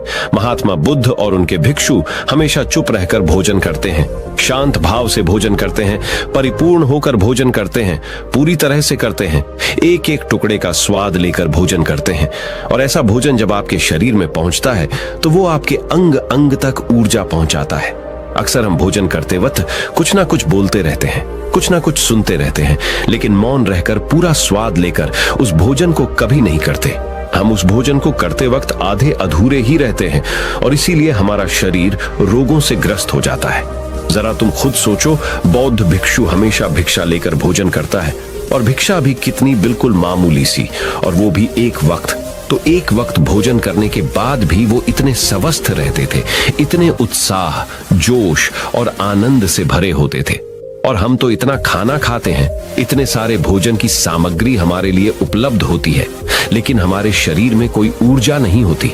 इसका सबसे बड़ा कारण होता है कि हम अपना भोजन होश में नहीं करते हैं, परिपूर्ण होकर नहीं करते हैं, मौन रहकर नहीं करते हैं। इसीलिए अपना भोजन हमेशा मौन रहकर ही करो। तीसरी जगह जहां पर अगर आपने चुप रहना सीख लिया तो इसका मतलब यह है कि आपने अपने ऊपर विजय हासिल कर ली। जी हां, गुस्से में शांत रहना या चुप रहना इतना आसान नहीं होता है। अक्सर हम गुस्से से भरकर कुछ ऐसे शब्द या अपशब्द बोल जाते हैं जिसका पछतावा हमें हमेशा बाद में होता रहता है। लेकिन जुबान से निकला हुआ शब्द वापस नहीं हो सकता, उस शब्द को मिटाया भी नहीं जा सकता। अब वो जिंदगी भर हमारे दामन से जुड़ चुका है और वो गुस्से में बोला गया। अब शब्द हमारे मन को समय समय पर बेचैन करता रहता है, दुखी करता रहता है। लेकिन गुस्से के वक्त चुप रहना सीखना भी एक बहुत बड़ी कला होती है।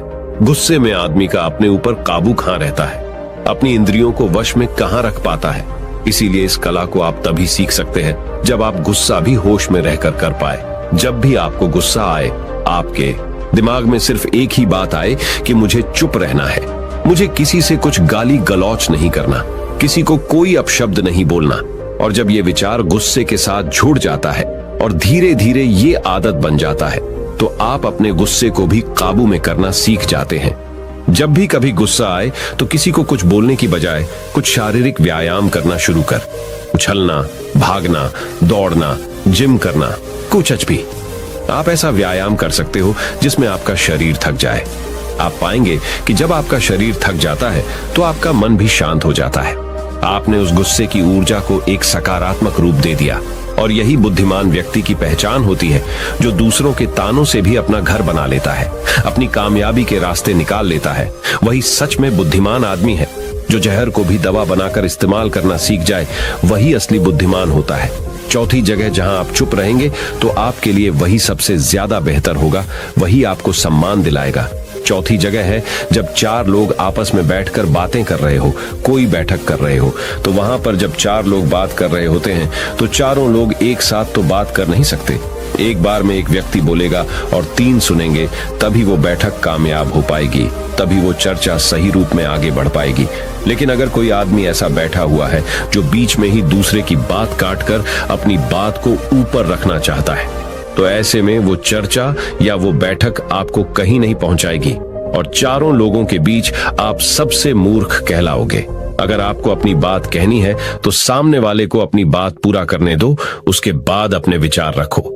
यही एक भद्र पुरुष या फिर कहीं अच्छे आदमी की पहचान होती है।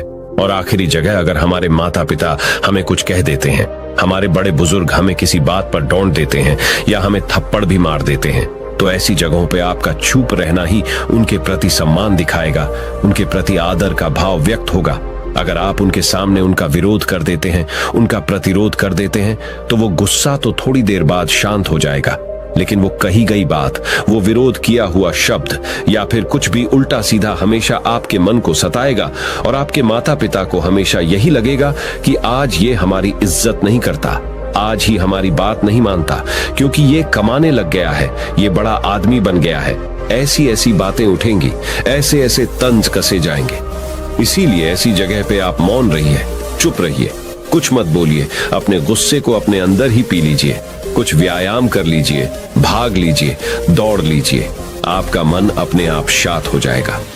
आखिर में बौद्ध भिक्षु ने अपनी बात को खत्म करते हुए कहा कि कम शब्दों में अपनी भावनाओं को उतारना सीखो। शब्द हथियार की तरह होते हैं, बोलो तो होश में बोलो, ध्यान में बोलो।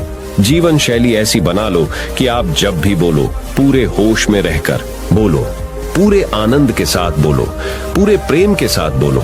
ऐसी वाणी बोलो जो दूसरे के दिल को ठंडक पहुंचाती हो, दूसरे के मन को भी शांत कर देती हो, और वो तभी संभव है जब आप प्रतिपल होश में रहकर बोले। इसके बाद वो युवा लड़का बौद्ध भिक्षु के सामने नतमस्तक हो गया और उनको प्रणाम करते हुए अपने घर वापस लौट गया। अब हम जानेंगे महात्मा गौतम बुद्ध के अनुसार अपने मन को जल्दी से जल्दी वश में कैसे किया जाए। तो चलिए जानते हैं गौतम बुद्ध से शांति के फायदे। तो आपको पता चल गए अब गौतम बुद्ध के अनुसार अपने मन को कैसे संयमित किया जाए। चलिए उसके बारे में जानते हैं। भगवान गौतम बुद्ध कहते थे, ये संसार एक माया जाल है जो कि मनुष्य को अच्छाई भी दिखाता है और बुराई भी दिखाता है। कभी सुंदरता दिखाता है तो कभी दुर्बलता दिखाता है। कभी यह संसार मनुष्य को आकर्षित करता है और कभी कभी मनुष्य को इतना उलझा देता है कि मनुष्य को खुद के जीवन का ध्यान ही नहीं रहता। इसलिए संसार के माया जाल से बचने के लिए भगवान गौतम बुद्ध कहते हैं, जो पुरुष अपने खुद के इंद्रियों से कभी नहीं हारा, वह संसार से या पूरे ब्रह्मांड के किसी भी चीज से कभी हार ही नहीं सकता। वह मनुष्य जहां भी हो उसकी विजय निश्चित है। दोस्तों, आपको बता दे कि इंद्रियों का मतलब होता है कान, नाक, त्वचा, जीभ, हाथ। इन 5 शरीर के भागों को मुख्य इंद्रियां कहा जाता है। इन इंद्रियों को जो पुरुष या स्त्री अपने मन से संयमित कर पाते हैं, वह पुरुष या स्त्री बड़ी ही आसानी से संसार के महासागर को पार कर लेते हैं। यानी कि किसी भी चीज से वह आकर्षित नहीं होते और अपना कर्म बड़े ही विश्वास के साथ करते रहते हैं। ऐसे ही मनुष्य संसार में या इस लोक में या परलोक में बार बार विजयी होते रहते हैं। तो चलिए जानते हैं कि हमारे मन को कैसे वश में किया जाए ताकि हम इस संसार के माया जाल में फिर से ना फंसे।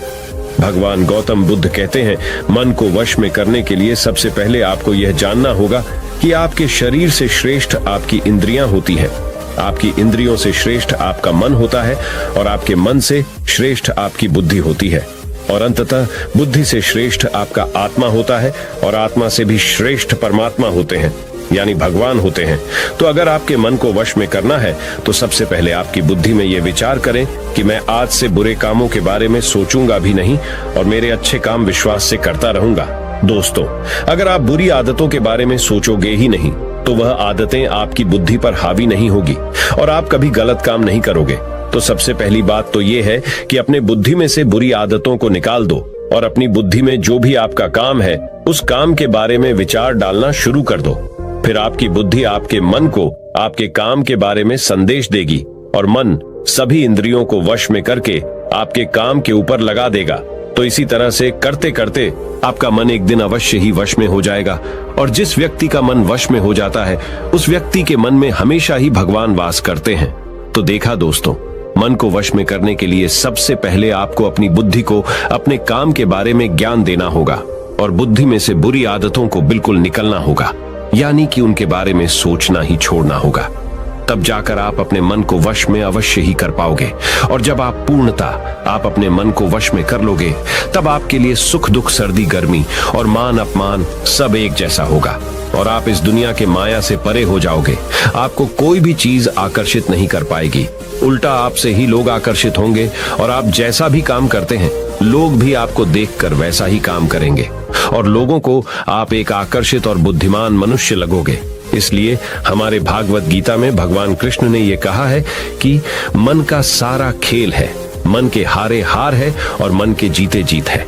ऐसा ही हमारे भगवान बुद्ध ने और ना जाने कितने सफल लोगों ने कहा है। भगवान बुद्ध ने कहा है कि जिसने अपने मन को वश में कर लिया है उसकी जीत को देवता भी हार में नहीं बदल सकते हैं। अर्थात मन को वश में करने का नाम ही आत्म संयम है, जिसका अर्थ है अपने आप को वश में करना, अर्थात मन वचन और कर्म पर अधिकार प्राप्त करना, ताकि शरीर से कोई अशुभ कार्य न होने पाए, जिससे कोई अपशब्द न निकले और मन में कभी अशुभ विचार न उठने पाए। यदि मनुष्य अपनी इंद्रियों का प्रयोग उचित ढंग से करता है तो ही उस मनुष्य को दूसरों को ज्ञान देने का अधिकार है। यदि उसका अपने मन पर अधिकार नहीं है, उचित और अनुचित का ज्ञान नहीं है, तो वह मनुष्य के पद से गिरकर अन्य योनियों में गिने जाने योग्य हो सकता है। एक कथन है कि हम जैसा सोचते हैं वैसा ही बन जाते हैं। वास्तव में यह विचार नहीं अपितु विचारों का संसार है। हमारी सोच और विचारों का प्रभाव हमारे मन पर गहरा असर छोड़ देता है। मनुष्य के मन में विचार ही बार बार उभर कर आते हैं, जो मनुष्य को दिशा देने का काम करते हैं।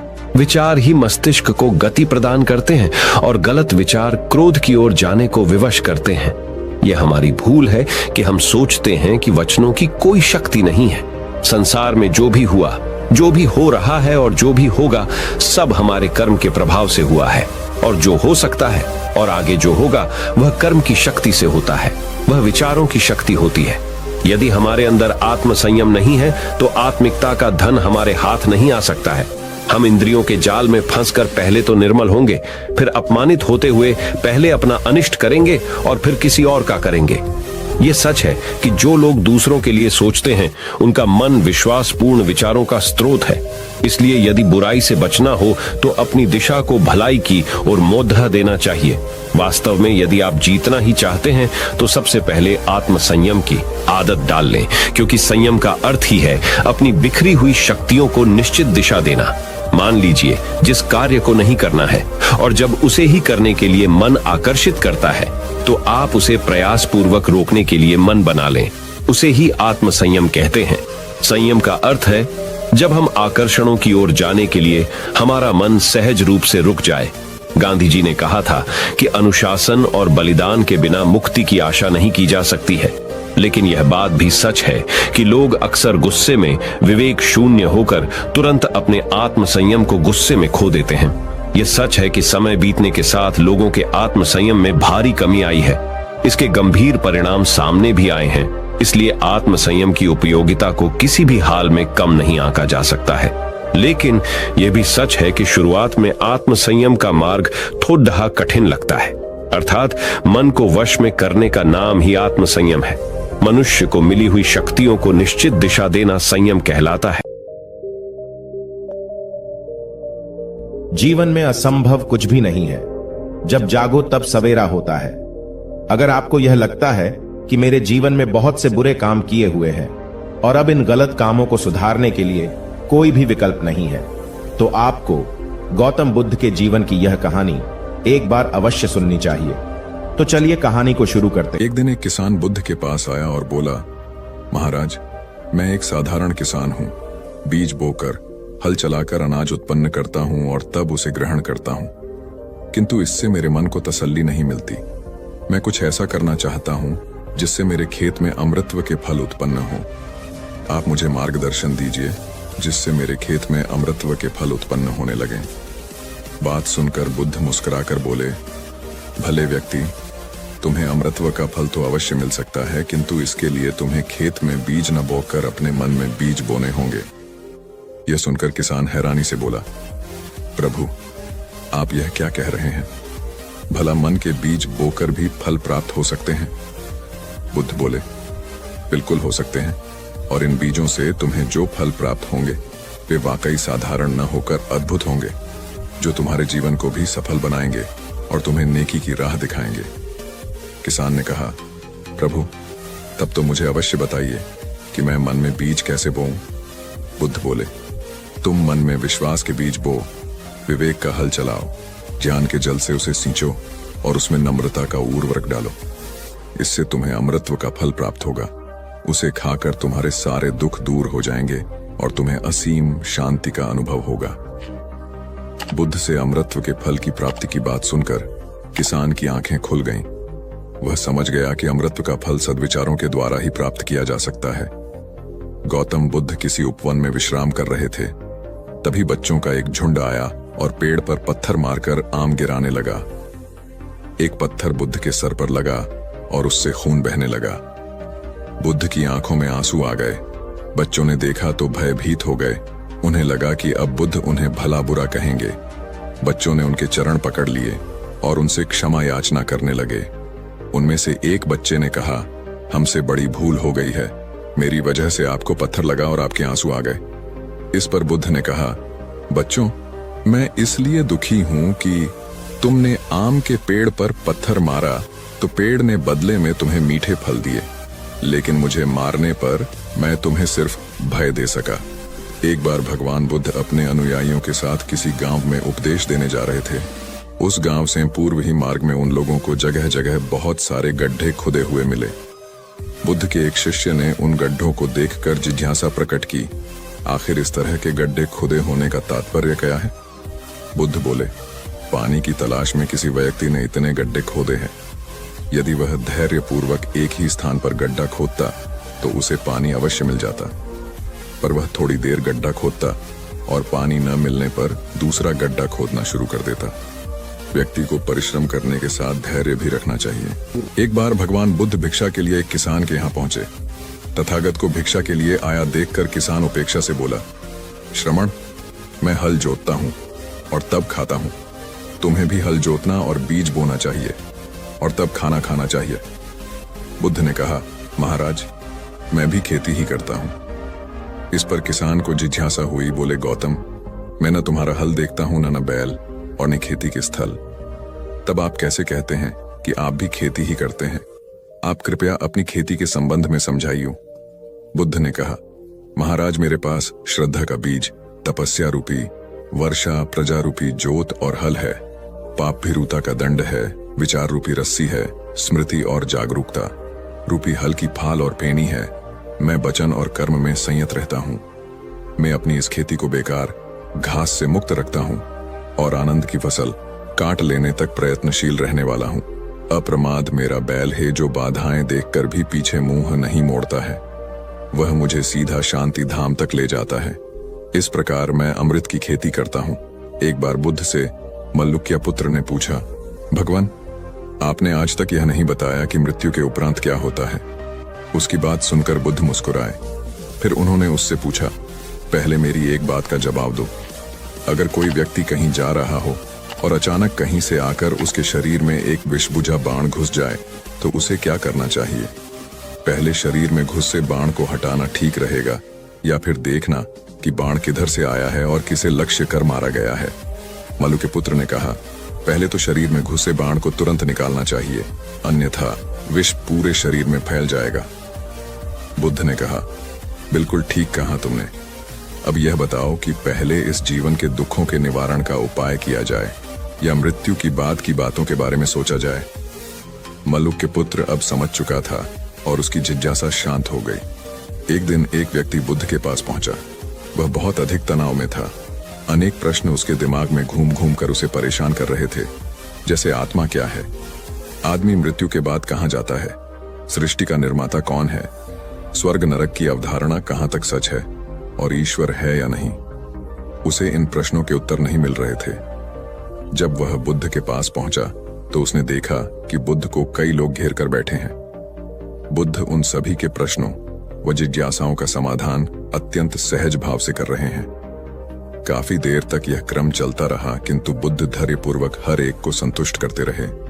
बेचारा व्यक्ति वहां का हाल देखकर परेशान हो गया। उसने सोचा कि इन्हें दुनियादारी के मामलों में पड़ने से क्या लाभ, अपना भगवत भजन करें और बुनियादी समस्याओं से ग्रस्त इन लोगों को भगाए। किंतु बुद्ध का व्यवहार देखकर तो ऐसा लग रहा था मानो इन लोगों का दुख उनका अपना दुख है। आखिर उस व्यक्ति ने पूछ ही लिया, महाराज, आपको इन सांसारिक बातों से क्या लेना देना? बुद्ध बोले, मैं ज्ञानी नहीं हूं और इंसान हूं। वैसे भी वह ज्ञान किस काम का जो इतना घमंडी और आत्मकेंद्रित हो कि अपने अतिरिक्त दूसरे की चिंता ही न कर सके। ऐसा ज्ञान तो अज्ञान से भी बुरा है। बुद्ध की बातें सुनकर व्यक्ति की उलझन दूर हो गई। उस दिन से उसकी सोच व आचरण दोनों बदल गए। कथा का सार यह है कि ज्ञान तभी सार्थक होता है जब वह लोक कल्याण में संलग्न हो। महात्मा बुद्ध एक गांव में ठहरे हुए थे। वे प्रतिदिन शाम को वहां पर सत्संग करते थे। भक्तों की भीड़ होती थी क्योंकि उनके प्रवचनों से जीवन को सही दिशा बोध प्राप्त होता था। बुद्ध की वाणी में गजब का जादू था। उनके शब्द श्रोता के दिल में उतर जाते थे। एक युवक प्रतिदिन बुद्ध का प्रवचन सुनता था। एक दिन जब प्रवचन समाप्त हो गए तो वह बुद्ध के पास गया और बोला, महाराज, मैं काफी दिनों से आपके प्रवचन सुन रहा हूं, किंतु यहां से जाने के बाद मैं अपने गृहस्थ जीवन में वैसा सदाचरण नहीं कर पाता जैसा यहां से सुनकर जाता हूं। इससे सत्संग के महत्व पर शंका भी होने लगती है।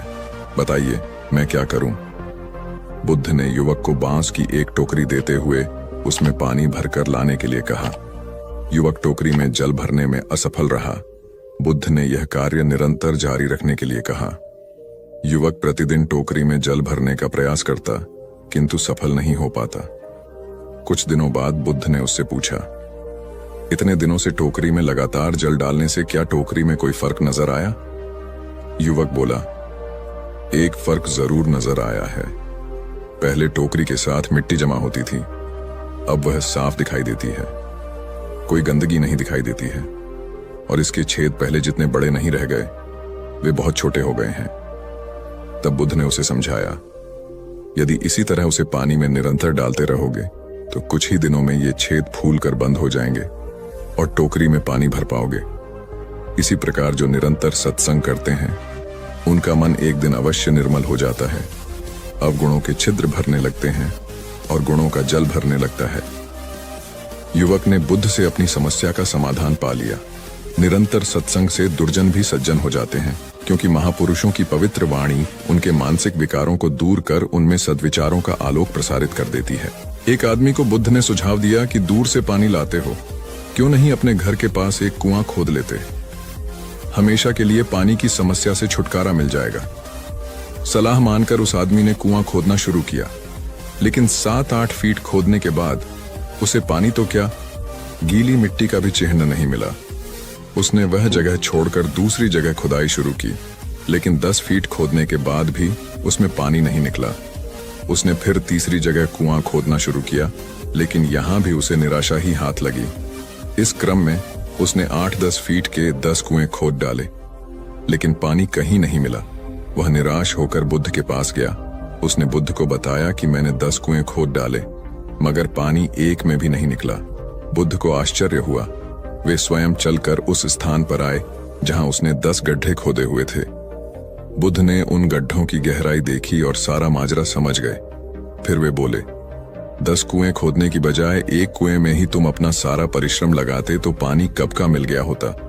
तुम सब गड्ढों को बंद कर दो, केवल एक को गहरा करते जाओ, पानी निकल आएगा। उसने बुद्ध की बात मानकर ऐसा ही किया। परिणाम स्वरूप कुआं पूर्ण होते ही पानी निकल आया। सबने भगवान बुद्ध की जय जयकार की। धन्ना सेठ के पास 7 पुश्तों के पालन पोषण जितना धन था। उसका व्यापार चारों तरफ फैला हुआ था, किंतु फिर भी उसका मन अशांत रहता था। कभी धन की सुरक्षा की चिंता तो कभी व्यापारिक प्रतिस्पर्धा में आगे निकलने का तनाव। चिंता और तनाव के कारण वह अस्वस्थ रहने लगा।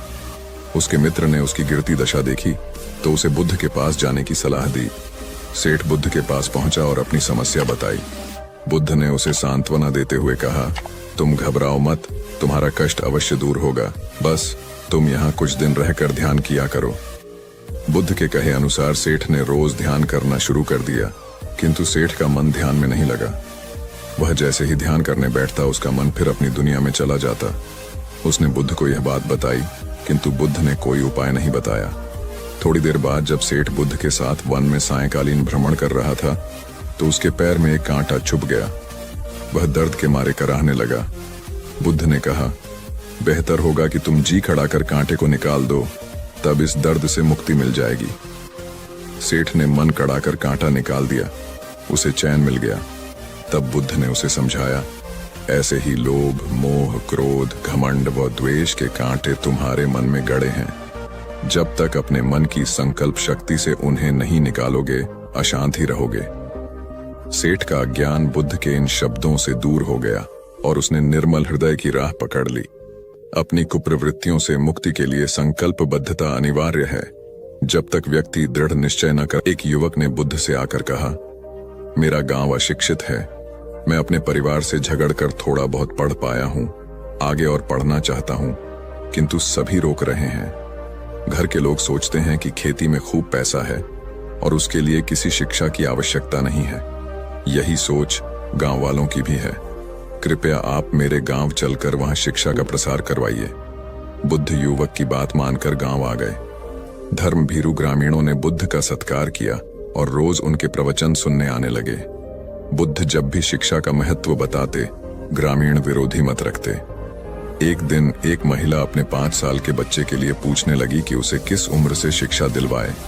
तब बुद्ध ने समझाया कि तुम्हें तो 5 वर्ष पूर्व उसकी शिक्षा शुरू कर देनी थी। उसे क्या खाना है, क्या नहीं, कैसे क्या बोलना है आदि बातें शुरू से सिखाओगी, तभी तो वह अपना उचित ख्याल रख सकेगा। बुद्ध की यह बात महिला सहित सभी ग्रामीणों को समझ में आ गई। उन्होंने अपने बच्चों को विद्यालय भेजना शुरू किया। यह समय वर्षा का था। युवक ने लोगों को जल संग्रहण की तकनीक बताई। अधिकांश ने उपहास किया, किंतु युवक अपना काम करता रहा। बुद्ध का सहयोग प्राप्त था, इसलिए किसी ने उसका खुलकर विरोध नहीं किया। जब गर्मी में भीषण जल संकट के कारण फसलें सूखने लगीं, तो युवक ने कुएं खुदवाए, जिनमें जल संग्रहण की तकनीक के कारण खूब पानी निकला। ग्रामीण अब शिक्षा का महत्व समझ चुके थे। धीरे धीरे संपूर्ण गांव शिक्षित हो गया। ज्ञान हर उम्र में अर्जित किया जा सकता है। यही ज्ञान हमें जीवन में आने वाली समस्याओं के समाधान की राह सुझाता है। आम्रपाली बौद्ध काल में वैशाली के वृज्जसंघ की इतिहास प्रसिद्ध लिच्छवी राजनृत्यांगना थी। इनका एक नाम अम्बपाली या अम्बपालिका भी है। आम्रपाली अत्यंत सुंदर थी और कहते हैं जो भी उसे एक बार देख लेता वह उस पर मुग्ध हो जाता था। अजातशत्रु उसके प्रेमियों में था और उस समय के उपलब्ध साहित्य में अजातशत्रु के पिता बिंबसार को भी गुप्त रूप से उसका प्रणयार्थी बताया गया है। आम्रपाली को लेकर भारतीय भाषाओं में बहुत से काव्य, नाटक और उपन्यास लिखे गए हैं। एक बार की बात है, महात्मा बुद्ध अपने शिष्यों के साथ घूमते हुए वैशाली नगरी में पहुंचे। वैशाली को उस समय 16 महाजनपदों में एक महत्वपूर्ण जनपद माना जाता था, जिसकी ख्याति दूर दूर तक फैली हुई थी। यह नगरी परम वैभवशाली और हर तरफ से संपन्न थी। महात्मा बुद्ध के आने की बात पूरे नगर में फैलते देर न लगी। जिसे जब पता चलता वह तभी उनसे मिलने पहुंच जाता और उनके उपदेश सुनकर खुद को भाग्यशाली समझता। बुद्ध का चरित्र ही ऐसा प्रभावशाली था कि उनसे प्रभावित हुए बिना कोई नहीं रह सका। उस नगर की गणिका और राजनर्तकी आम्रपाली भी बुद्ध से मिलने की इच्छुक थी। वह खुद महात्मा बुद्ध के पास चलकर आई और उन्हें अपने घर भोजन के लिए आमंत्रित किया। उसने इतने सरल और प्रेम भाव से बुद्ध से विनती की कि बुद्ध मना नहीं कर सके। जब यह बात उनके शिष्यों को पता चला कि महात्मा बुद्ध ने एक गणिका का आमंत्रण स्वीकार किया है, तो सबने इसका विरोध किया। महात्मा बुद्ध ने बड़ी सरलता से अपने शिष्यों से कहा, मैंने तो उसकी प्रेम भावना देखी। उसने जिस भावना से मुझे बुलाया है वह बिल्कुल पवित्र और निश्चल था। वह आज मुझसे मिलने एक गणिका बनकर नहीं बल्कि एक भक्ति भाव से आई थी। फिर भला मैं कैसे उसका आमंत्रण स्वीकार न करता, वह चाहे एक वेश्या हो या फिर कोई सन्यासी। यथा समय बुद्ध आम्रपाली के घर भोजन के लिए गए। वह पहले से ही भोजन की सारी व्यवस्था करके भगवान बुद्ध के आने की राह देख रही थी। मन में यह विचार भी आ रहा था कि कहीं बुद्ध अपनी बात से मुकर न जाए। इतने बड़े सन्यासी भला क्यों एक वेश्या के बुलाने पर उसके घर आकर भोजन करेंगे। परंतु जैसे ही आम्रपाली ने बुद्ध को अपने घर आते देखा, उसकी प्रसन्नता का ठिकाना न रहा। वह दौड़कर दरवाजे पर गई और उनका स्वागत किया, खुद अपने हाथों से भोजन परोसा और उनकी अवगत की। महात्मा बुद्ध के शिष्यों ने जो उनके साथ आए थे, जब एक वेश्या को, जिसके कदमों में खुद सम्राट बिंबिसार से लेकर अजातशत्रु थे, पूरी वैशाली जिसके एक झलक पाने के लिए तरसती थी, उसे एक सन्यासी के लिए ऐसा व्यवहार करते देख बुद्ध के शिष्यों के मन में अपने गुरु के लिए सम्मान और ज्यादा बढ़ गया। आम्रपाली ने महात्मा बुद्ध के व्यक्तित्व के बारे में जैसा सुना था, उनसे मिलने के बाद वह उससे ज्यादा प्रभावित हुई और उसी समय वह बुद्ध की शरण में चली गई। अपनी सारी संपत्ति वह बौद्ध मठ के नाम करके आजीवन भिक्षुणी बन गई। बहुत पुरानी बात है। गौतम बुद्ध एक शहर में प्रवास कर रहे थे। उनके कुछ शिष्य भी उनके साथ थे। उनके शिष्य एक दिन शहर में घूमने निकले तो उस शहर के लोगों ने उन्हें बहुत बुरा भला कहा। शिष्यों को बहुत बुरा लगा और वे वापस लौट गए। गौतम बुद्ध ने जब देखा कि उनके सभी शिष्य बहुत क्रोध में दिख रहे हैं तो उन्होंने पूछा, क्या बात है, आप सभी इतने तनाव में क्यों दिख रहे हैं। तभी एक शिष्य क्रोध में बोला, हमें यहाँ से तुरंत प्रस्थान करना चाहिए। जब हम बाहर शहर में घूमने गए तो यहाँ के लोगों ने बिना वजह हमें बहुत बुरा भला कहा। जहाँ हमारा सम्मान न हो वहाँ हमें एक पल भी नहीं रहना चाहिए। यहाँ के लोग सिर्फ दुर्व्यवहार के सिवा कुछ जानते ही नहीं हैं। गौतम बुद्ध ने मुस्कुराकर कहा, क्या किसी और जगह पर तुम सद्व्यवहार की अपेक्षा रखते हो। दूसरा शिष्य बोला, इस शहर से तो भले लोग ही होंगे। तब गौतम बुद्ध बोले, किसी जगह को सिर्फ इसलिए छोड़ देना गलत होगा कि वहां के लोग दुर्व्यवहार करते हैं।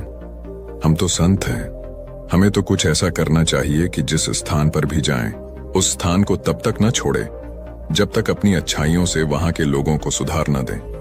हम जिस भी स्थान पर जाएं, वहां के लोगों का कुछ न कुछ भला करके ही वापस लौटें। हमारे अच्छे व्यवहार के बाद वह कब तक बुरा व्यवहार करेंगे, आखिर में उन्हें सुधरना ही होगा। वास्तविकता में संतों का कार्य तो ऐसे लोगों को सुधारना ही होता है। सही चुनौती वो है जब हम विपरीत परिस्थितियों में खुद को साबित कर सकें। ये सभी बातें सुनकर बुद्ध के प्रिय शिष्य आनंद ने प्रश्न किया, उत्तम व्यक्ति किसे कहते हैं।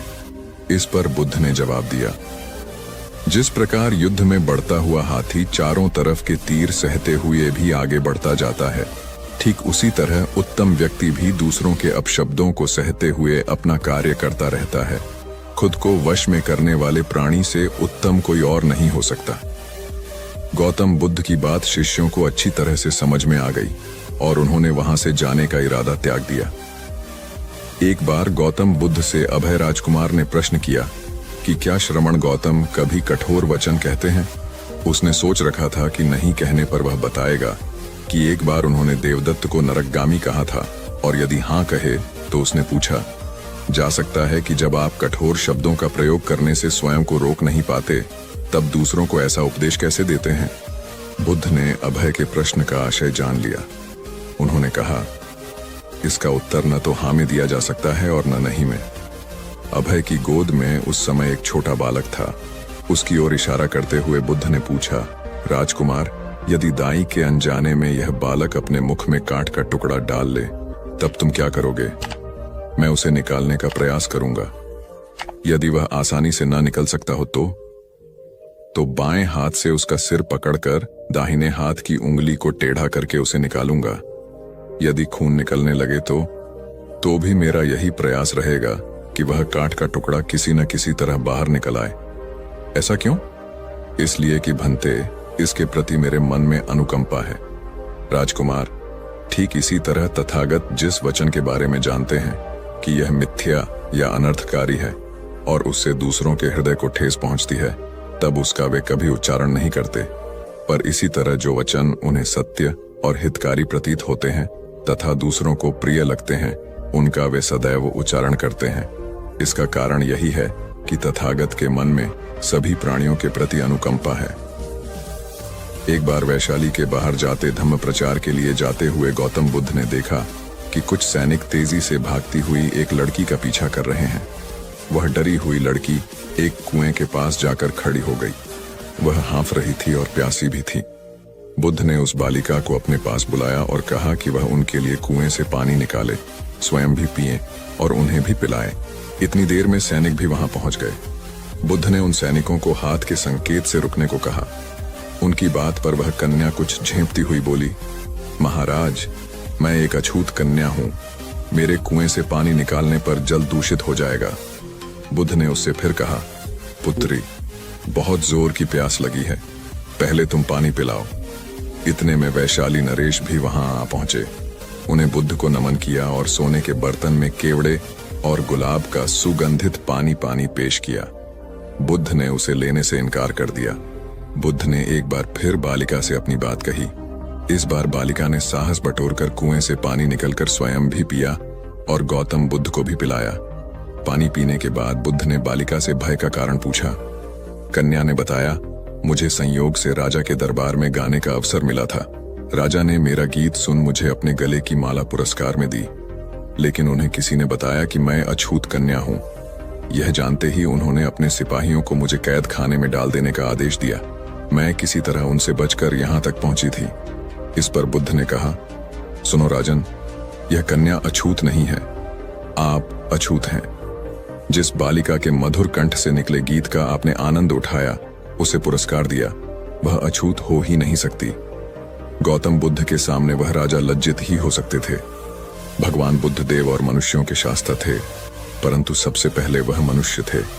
मनुष्य बढ़कर देवता बनता है, यह प्राचीन मान्यता थी। आज भी हम मनुष्यत्व के ऊपर देवत्व की बात करते हैं, परंतु बुद्ध ने इस क्रम को पलट दिया। उन्होंने कहा, यह जो मनुष्यता है वही देवताओं का सुगति प्राप्त करना कहलाती है। देवता जब सुगति प्राप्त करता है तब वह मनुष्य बनता है। देवताओं में विलास है, राग, द्वेष, ईर्ष्या और मोह भी वहां है। निर्वाण की साधना वहां नहीं हो सकती। इसके लिए देवताओं को मनुष्य बनना पड़ता है। मनुष्यों में ही देव पुरुष का आविर्भाव होता है, जिनको देवता नमस्कार करते हैं। मानवता धर्म का उपदेश देने वाले बुद्ध स्वयं मानवता के जीते जागते रूप थे। यहाँ उनके जीवन से संबंधित कुछ प्रसंग दिए जाते हैं, जिनसे उनके व्यक्तित्व में बैठी हुई गहरी मानवता का दर्शन होता है। भगवान का परिनिर्वाण होने वाला है। रात का पिछला पहर है। भिक्षु उनकी शैया को घेरे बैठे हैं। बुद्ध उन्हें उपदेश दे रहे हैं, कह रहे हैं, भिक्षुओं, बुद्ध, धर्म और संघ के विषय में कुछ शंका हो तो पूछ लो। पीछे मलाल मत करना कि भगवान हमारे सामने थे, पर हम उनसे कुछ पूछ ना सके। कोई शिष्य नहीं बोलता। भगवान 3 बार कहते हैं, पर कोई भिक्षु कुछ पूछने को नहीं उठता। भगवान को शंका होती है कि कहीं वे उनके गौरव का विचार करके पूछने में संकोच तो नहीं कर रहे। इसलिए वह कहते हैं, शायद भिक्षुओं, तुम मेरे गौरव के कारण नहीं पूछ रहे। जैसे मित्र मित्र से पूछता है, वैसे तुम मुझसे पूछो, तो प्रबंध हो गया। यह कहकर वहां से जाने लगा। उधर हिरण और कौआ अपने मित्र को ऐसे शिकारी के कैद में देखकर दुखी होने लगे। तभी शिकारी भोजन में कछुए को खाने वाला है। यह सुनकर हिरण और कौवे ने एक योजना बनाई। कौवे ने हिरण को कहा कि जैसे ही शिकारी यहां से जब जाने लगेगा, तब तुम उसके सामने जाना। जब शिकारी तुम्हें देखेगा तो अपनी पोटली जमीन पर रखकर तुम्हें पकड़ने के लिए जैसे ही दौड़ेगा, मैं जमीन पर रखी हुई पोटली पकड़कर उड़ जाऊंगा और तुम वहां से भाग जाना। जैसे ही शिकारी वहां से जाने लगा, हिरनी उसके सामने आ गई। शिकारी ने हिरनी को पकड़ने के लिए पोटली जैसे ही जमीन पर रखी, कौआ अपनी चोंच में पोटली पकड़कर उड़ गया। शिकारी हिरण को पकड़ने के लिए दौड़ा और पीछे मुड़कर देखा, कौआ पोटली चोंच में पकड़कर उड़ रहा था और इधर हिरण पलक झपटे ही भाग गई। शिकारी निराश होकर घर लौट गया। कौवे ने पोटली को महफूज जगह पर रखा और कछुए को शिकारी के चंगुल से आजाद कराया और तीनों मित्र आनंद से रहने लगे। इससे हमें यह सीख मिलती है कि असली दोस्ताना वही जो समय पर काम आए। एक किसान था जिसके 2 बेटे थे। वह बहुत ही आलसी और निकम्मे थे। वह अपने पिता को कामकाज में हाथ बटाने के बजाय आलस किया करते थे, इधर उधर घूमते फिरते थे। किसान को अपने बेटों की बहुत फिक्र थी। वह सोचते थे कि मेरे मरने के बाद इनका क्या होगा, ये अपना पेट कैसे भरेंगे, अपने परिवार को कैसे संभाल पाएंगे। एक दिन किसान की हालत बहुत ही गंभीर थी। कहने का मतलब, किसान मरने की हालत में था। तभी किसान ने अपने दोनों बेटों को बुलाकर उनसे कहा कि हमारे खेत में एक खजाना गड़ा हुआ है, लेकिन वह किस जगह है उसकी जानकारी मुझे भी नहीं है, लेकिन खोदने के बाद तुम्हें वो खजाना मिल जाएगा। इतना कहकर किसान भगवान को प्यारे हो गए। खजाने की खबर सुनकर दोनों बेटों के मन में लालच आ गया और वो दोनों खेत पर चले गए और खेत को खोदने लगे। खजाने के लालच में कुछ ही दिनों में पूरे खेत को खोदने के बाद वह घर जाकर बैठ गए और वह अपने पिता को कोसने लगे। इसी तरह कुछ महीने बीत गए और वर्षा ऋतु का आगमन हुआ। किसान के बेटों के पास पेट भरने के लिए सिर्फ एक ही जरिया था, वो थी खेती। तब बाकी किसानों की तरह किसान के बेटों ने खेत में बीज बोने शुरू कर दिए।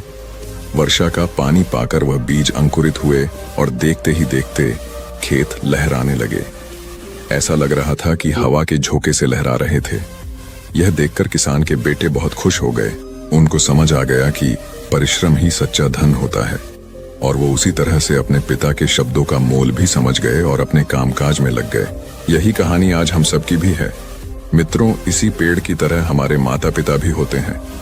जब हम छोटे होते हैं तो उनके साथ खेलकर बड़े होते हैं, और बड़े होकर उन्हें छोड़कर चले जाते हैं, और तभी वापस आते हैं जब हमें कोई जरूरत होती है।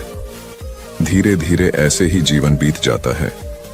हमें पेड़ रूपी माता पिता की सेवा करनी चाहिए, ना कि सिर्फ उनसे फायदा लेना चाहिए।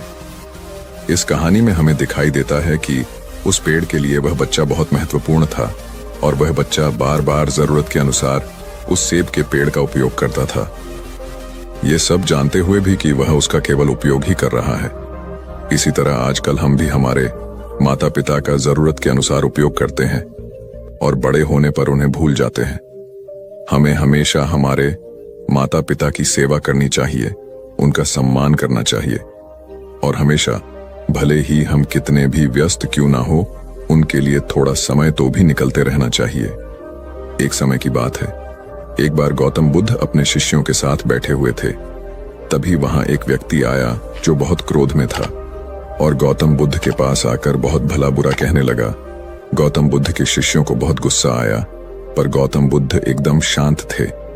वह व्यक्ति वहां से चला गया। फिर अगले दिन वह दोबारा आ गया, और आज तो वह और भी ज्यादा गुस्से में था और गौतम बुद्ध को और भी बुरा कहने लगा। परंतु आज भी गौतम बुद्ध एकदम शांत थे और मुस्कुरा रहे थे। पर गौतम बुद्ध के शिष्यों को बहुत गुस्सा आया। वह व्यक्ति कुछ देर चिल्लाता रहा, फिर चला गया। अगले दिन वह व्यक्ति फिर आया, और आज तो हद ही कर दी उसने। आकर गौतम बुद्ध को गाली देने लगा। गौतम बुद्ध के शिष्यों को बहुत गुस्सा आया, परंतु आज भी गौतम बुद्ध एकदम शांत थे। इतना कुछ चलता रहा और बुद्ध मुस्कुरा रहे थे। यह क्रम कुछ दिन चलता रहा। फिर उस व्यक्ति ने आना छोड़ दिया। तब उनके एक शिष्य ने पूछा, गुरुजी, आप चाहते तो पहले दिन ही उस व्यक्ति को भगा सकते थे, पर आपने ऐसा क्यों नहीं किया? तब गौतम बुद्ध ने बड़ी नम्रता से कहा, अगर कोई व्यक्ति हमें कोई उपहार दे और हम उसे लेने से मना कर दे तो वह व्यक्ति क्या करेगा? शिष्य ने कहा, वह व्यक्ति अपना उपहार लेकर लौट जाएगा। तब गौतम बुद्ध ने कहा, मैंने भी ऐसा ही किया। उस व्यक्ति ने मुझे उपशब्द रूपी उपहार दिया, मैंने उसे लेने से मना कर दिया, मतलब उस पर कोई भी प्रतिक्रिया नहीं दी, तो व्यक्ति अपने वह अपशब्द वापस लेकर लौट गया। एक व्यक्ति की 3 साल की बेटी थी। एक दिन उस व्यक्ति ने देखा कि उसकी बेटी उसके एक बहुत सुंदर और महंगे गोल्ड पैकिंग पेपर से एक बॉक्स को लपेट रही थी। ये देखकर उस व्यक्ति को बहुत गुस्सा आया है। उसने अपनी बेटी को बहुत डांटा, तुमने मेरे इतनी कीमती पेपर को बेकार कर दिया, वो भी बिना किसी मतलब के। तुम इसे अच्छे काम के लिए उपयोग करती तो अच्छा लगता, पर तुमने एक बेकार से डिब्बे को उसमें लपेट दिया। कुछ दिन बीते, दिवाली का दिन आया। उस व्यक्ति ने अपनी बेटी को गिफ्ट दिया। बेटी ने भी वही सुंदर सा गोल्डन बॉक्स पापा को दिया। उसके पापा पहले तो उसे देखकर बहुत खुश हुए, पर जैसे ही उन्होंने उस डिब्बे को खोला, वह खाली था। यह देखकर उस व्यक्ति ने अपनी बेटी को घूरा और कहा, क्या तुम्हें इतना भी नहीं पता कि किसी को खाली डिब्बा नहीं देते? लड़की कुछ देर शांत रही, फिर बोली, पापा, ये डिब्बा खाली नहीं है। मैंने इसमें बहुत सारे किस आपके लिए रखे हैं। कभी कभी आप जल्दी ऑफिस चले जाते हैं और मैं सोती रह जाती हूँ, तो आप इसमें से एक किस ले जा सकते हैं। बेटी की बात सुनकर उस व्यक्ति की आंख भर आई। एक गांव में एक लड़का रहता था। उसके घर की आर्थिक स्थिति ठीक नहीं थी। उसके मन में विचार आया किसी बड़े शहर में जाकर वह नौकरी करे। वह कलकत्ता गया और नौकरी ढूंढने लगा। बहुत खोज के बाद उसे एक सेठ के घर में नौकरी मिल गई। नौकरी 6 आने रोज की थी। काम था सेठ को रोज 6 घंटे अखबार और किताब पढ़कर सुनाना। लड़के को नौकरी की जरूरत थी तो उसने वह नौकरी स्वीकार कर ली। एक दिन की बात है, लड़के को दुकान के कोने में 100 के 8 नोट पड़े मिले। उसने चुपचाप उन्हें अखबार और किताबों से ढक दिया। दूसरे दिन रुपयों की खोजबीन हुई। लड़का सुबह जब दुकान पर आया तो उससे पूछा गया। लड़के ने तुरंत ही प्रसन्नता से रुपये निकालकर ग्राहक को दे दिए। वह बहुत ही खुश हुआ। लड़के के ईमानदारी से सबको बहुत प्रसन्नता हुई। सेठ भी लड़के से बहुत खुश हुआ। सेठ ने लड़के को पुरस्कार देना चाहा तो लड़के ने लेने से मना कर दिया। लड़के ने कहा, सेठ जी में करने को कहा है, बेशक तुम कर सकती हो, किंतु अकेले अपने दम पर नहीं कर सकती। कुल्हाड़ी ने चिढ़कर कहा, क्यों? मुझ में किस बात की कमी है? डंडा बोला, जब तक मैं तुम्हारी सहायता न करूं, तुम यह सब नहीं कर सकती हो। जब तक मैं हत्या बनकर तुम में न लगाया जाऊं, तब कोई किसे पकड़कर तुमसे ये सारे काम लेगा? बिना हत्थे की कुल्हाड़ी से कोई काम लेना असंभव है। कुल्हाड़ी को अपनी भूल का एहसास हुआ और उसने डंडे से क्षमा मांगी। कथा सार यह है कि दुनिया सहयोग से चलती है। जिस प्रकार ताली दोनों हाथों के मेल से बजती है, उसी प्रकार सामाजिक विकास भी परस्पर सहयोग से ही संभव होता है।